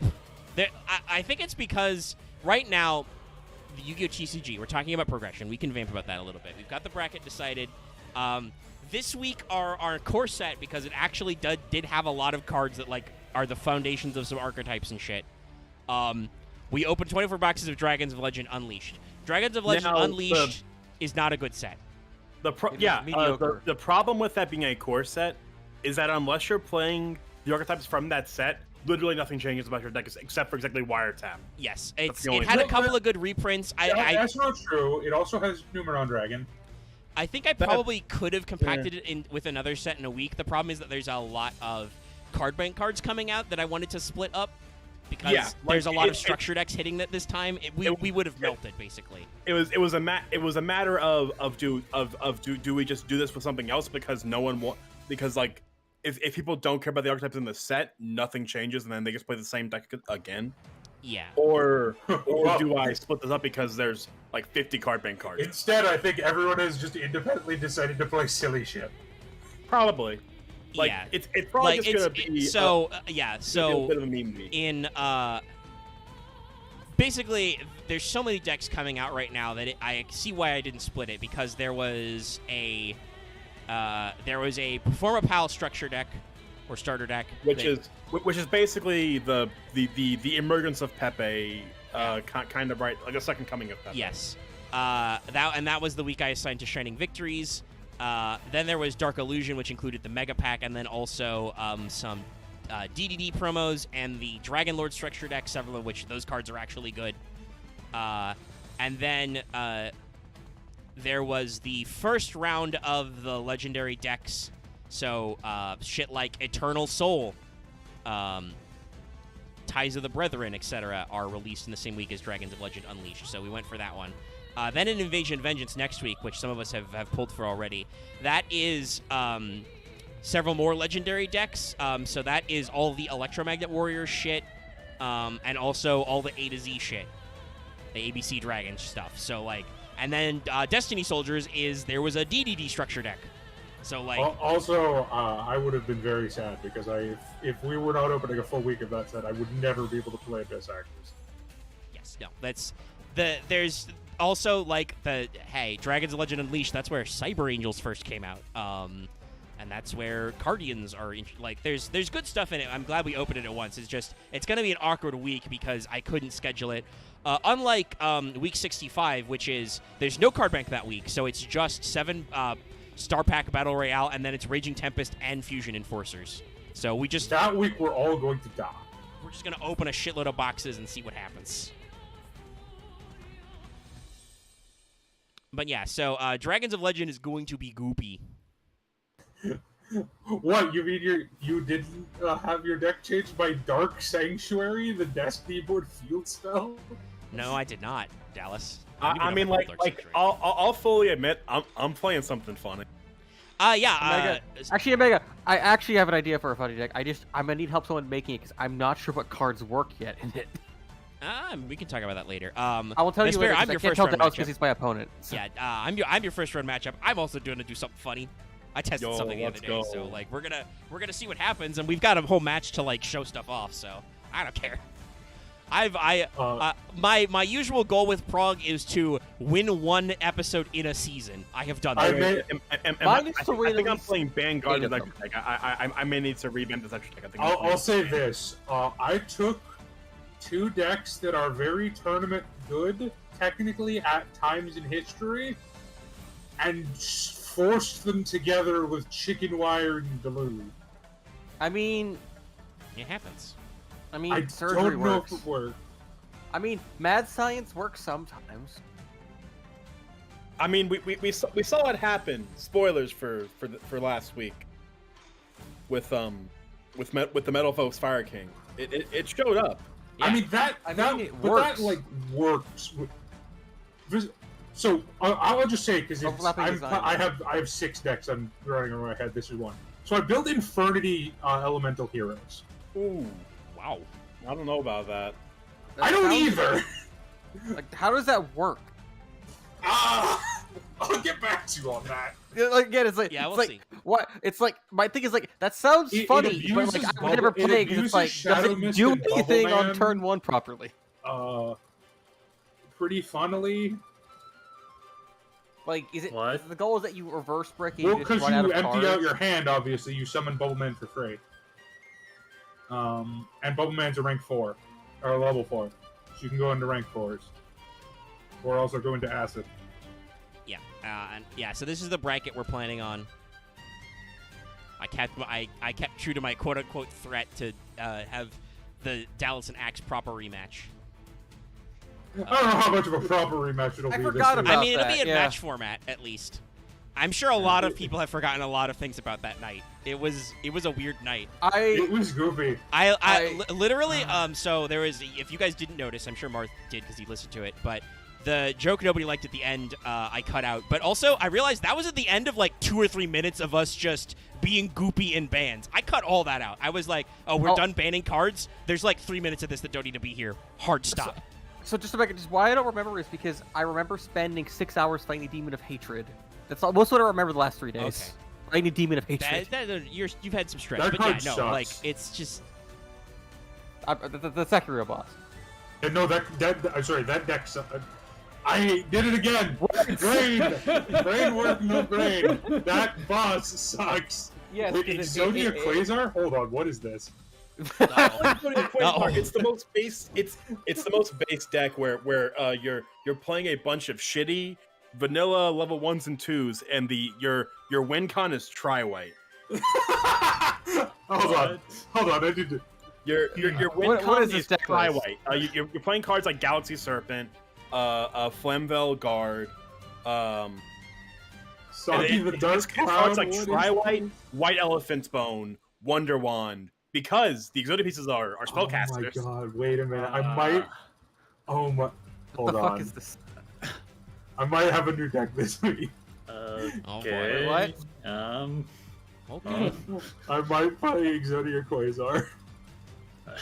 Let me see So if I I can got- pull up Da- the- this is why I talked about the ministers of jank. When I need to talk about something, Dallas is my guy. So Omega, because I won last week, I can feel good playing the jankiest deck I can think of that I also want to also play, but I can't say. I until didn't that win was last. on. I didn't win last week. I'm just playing Jank because I feel like it. I mean, I feel like this is the week if you want to be a little janky. I think we're a little low stakes. Do you want to Yeah, so- open 3 more packs of Dragons of Legend Unleashed? I mean, if for more free cards, sure.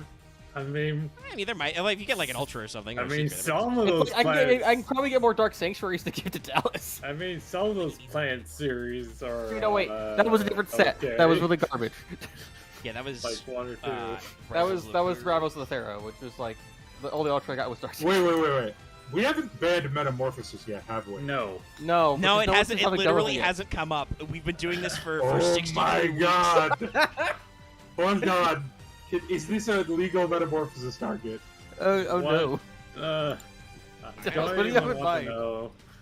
Anyway, Okay, stream no, wise. that's a little bit too mean for Jank. What is it? Uh, So you can Metamorphose hey, a Statue of Anguish pattern into Last Warrior of the Planet. Ugh, Holy gross. shit. Let's bear what you're Dallas, saying. I'm going to send you the profile that I based my Good Quasar deck off way back in the day. All right. Anyway, I feel like we're winding down. We've been going for 2 hours and 40 minutes. Chat. Thank you so much for tuning in to Laval's. Next week is going to be a very special episode. It will be in April, and it will be Dallas's birthday. Birthday. And, Oh yeah, I have a. timing wise, doesn't really work out for us to do this in a more timely manner. So we're gonna do our April Fool's special then, and we're gonna look at Magic the Gathering card art. I'll talk to you off mic, Omega. Yeah. But I have a list. I have Oh, a. that's good. I'm glad you're prepared. Venn diagram. I was gonna have to scrounge up a list. I'm sure it No, exists. 'cause I Magic guess has- just Magic pre-provide has the been file around of for assets. Well, a long time. I don't know So about that. Well, all I'm saying is I've broken it down into 3 categories that I think are appropriate. okay. The good, the bad, and the ugly. And by ugly, I mean absolutely grotesque. Yeah. So we're gonna have some fun next week. Magic has some art that's just what the fuck. Yeah. Okay, so. Like I said, it's been then- around a long time, so there's a lot of artists and a lot of art. Wait, so. This Venn diagram so there would be crossword between good and bad, and. No one knows. Well, I didn't mean Venn diagram. I used the wrong word. Okay. But yeah, so we're winding down, so look forward to that. Also, like I Well- said earlier, keep your eye out for Let's Talk FGO Wanted this week. Obviously, I'll give you we're an gonna example Prague of this one of the week. ugly cards, though. While Dallas does that. Remember, on Friday, Let's Talk FGO will be live. Go ahead and check that out. If you want more of us, I see some of you bailing out already before I finish my spiel. Also, if you want more content, go watch the Uncharted stream. We finished Lost Legacy yesterday. It's a great game. You should totally watch us play it, and if you don't watch us play it, you should go buy it and play it. It's good. It's like a really It's good interesting Uncharted. how Uncharted's interesting that like it could just be the pulp cereal of video games if it really Yeah, tried. we have a lot of thoughts because we had to faff for like 10 minutes in the thing. I can also say, if you didn't catch that stream, next week we'll be starting with Lucky. Will be streaming Legend of Zelda: Skyward Sword HD. He's gonna take the sword for that one. So if you're I into honestly that, hope check you it out. guys try to get all the collectibles because that game's Oh better. my- than trying to I get don't all think the we're gonna things. do that. Omega, Everything's better when you're you do gonna it have a done. great time in the beginning and end of that game. Oh, Dallas, I've already played a decent chunk of Skyward Sword, Oh so god, the middle of that game is painful. it's Yeah. it's a weird one. I'm interested to see what I- Lucky's thoughts are. I We're not just gonna get into like a remember- whole Zelda thing. We'll be Yeah. playing it on stream, so we'll be doing like regular thought updates, and you can check in with us as we play. But that's just a teaser for what we got going on.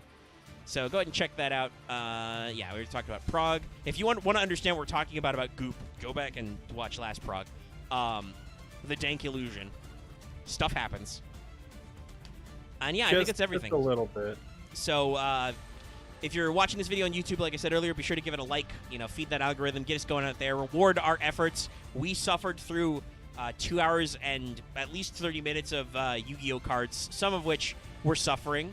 Not the worst archetype we've ever looked at, but boy howdy, that was something. Some of those cards. Remember Blaster's Teeth? Anyway, drop us some likes. If you have any comments, you can leave them in the comment section down below. You can also be sure to subscribe to get Fail Portrayal every week. We try and do it weekly when we're all here and not dead. So you can sub for more of that and for our Progression Tournament series and the other shit. Occasionally I stream Master Duel when they have some new solo content. So check that out. Sub. Also ring that bell for notifications so you guys know when we stream, because sometimes I don't know when we're going to start streaming Fail Portrayal. Yeah. Sometimes a little loosey-goosey. Sometimes we don't figure out until like 15 minutes before we start. So, hit the bell. You'll always get an alert when we're ready to go. You can also support us on channel membership. You can get access to membership badges and emotes, just like you can see in the chat right now. It's pretty cool. Thumbs up. Help support us. You can also consider supporting us on Patreon, though I might suggest, since we're pretty close to the end of the month, waiting a little bit because, like I said, so long as these guys don't mind me occasionally being beholden to some patrons, I'm thinking I'll make that like one every month will be a patron pick for a Fail Portrayal, because we've got a giant fucking list. We're so we can never. that's probably. Actually, we've got a giant fucking list. We can never decide what to pick off from. So, I mean, putting it to a vote. I mean, I will argue list. if we can put, I guess, like the Psychic City arc of Fail Portrayal. I mean, if you guys got any volunteers for tributes, we can talk about that off mic. I can throw that in the first poll, because I don't want to do like literally all of them, but our list document is fucking huge, guys. No, yeah, we've got about probably 50 archetypes that like half of them we probably have to cut from the list for choices, because they're dual terminal or connected to another archetype that. But there's still more than I would reasonably post in a Patreon poll. So I'll let people know. I'll probably start it next month. I'll throw them in a poll. We'll there's like 8 of us max. If I can get everybody to cough up a volunteer, we can do like an 8-way poll. We'll see. I mean, we still haven't done like Bayakashi Shiranui too. So that's trust me, Axe. The list is huge. There's a lot of stuff I want on there. There's a lot of ones, yeah. We'll have to like volunteer one each, but we can work on it. So thank you so much for that and everything and all your support and watching. Thank you, the 7 of you especially, some of which are these guys in chat, I'm sure, but a decent chunk of you are still, a lot. There was like, I don't know, like 16 of you earlier or something. There was a lot. There was, yeah. There's quite a few people in here putting up with whatever this is that we do. Whatever was going on. The Goop Zone. We rambled about Rome and China for like 10 minutes. So thanks so much for tuning in, guys. We'll see you next time. I was completely gone for that. You must have missed that part. Yeah, you could go back and check the VOD. We melted a little bit. So next time we're going to see you for... Is this copy correctly? Whatever that is. Goodbye, everybody. Goodbye, everybody. It's almost terrifying.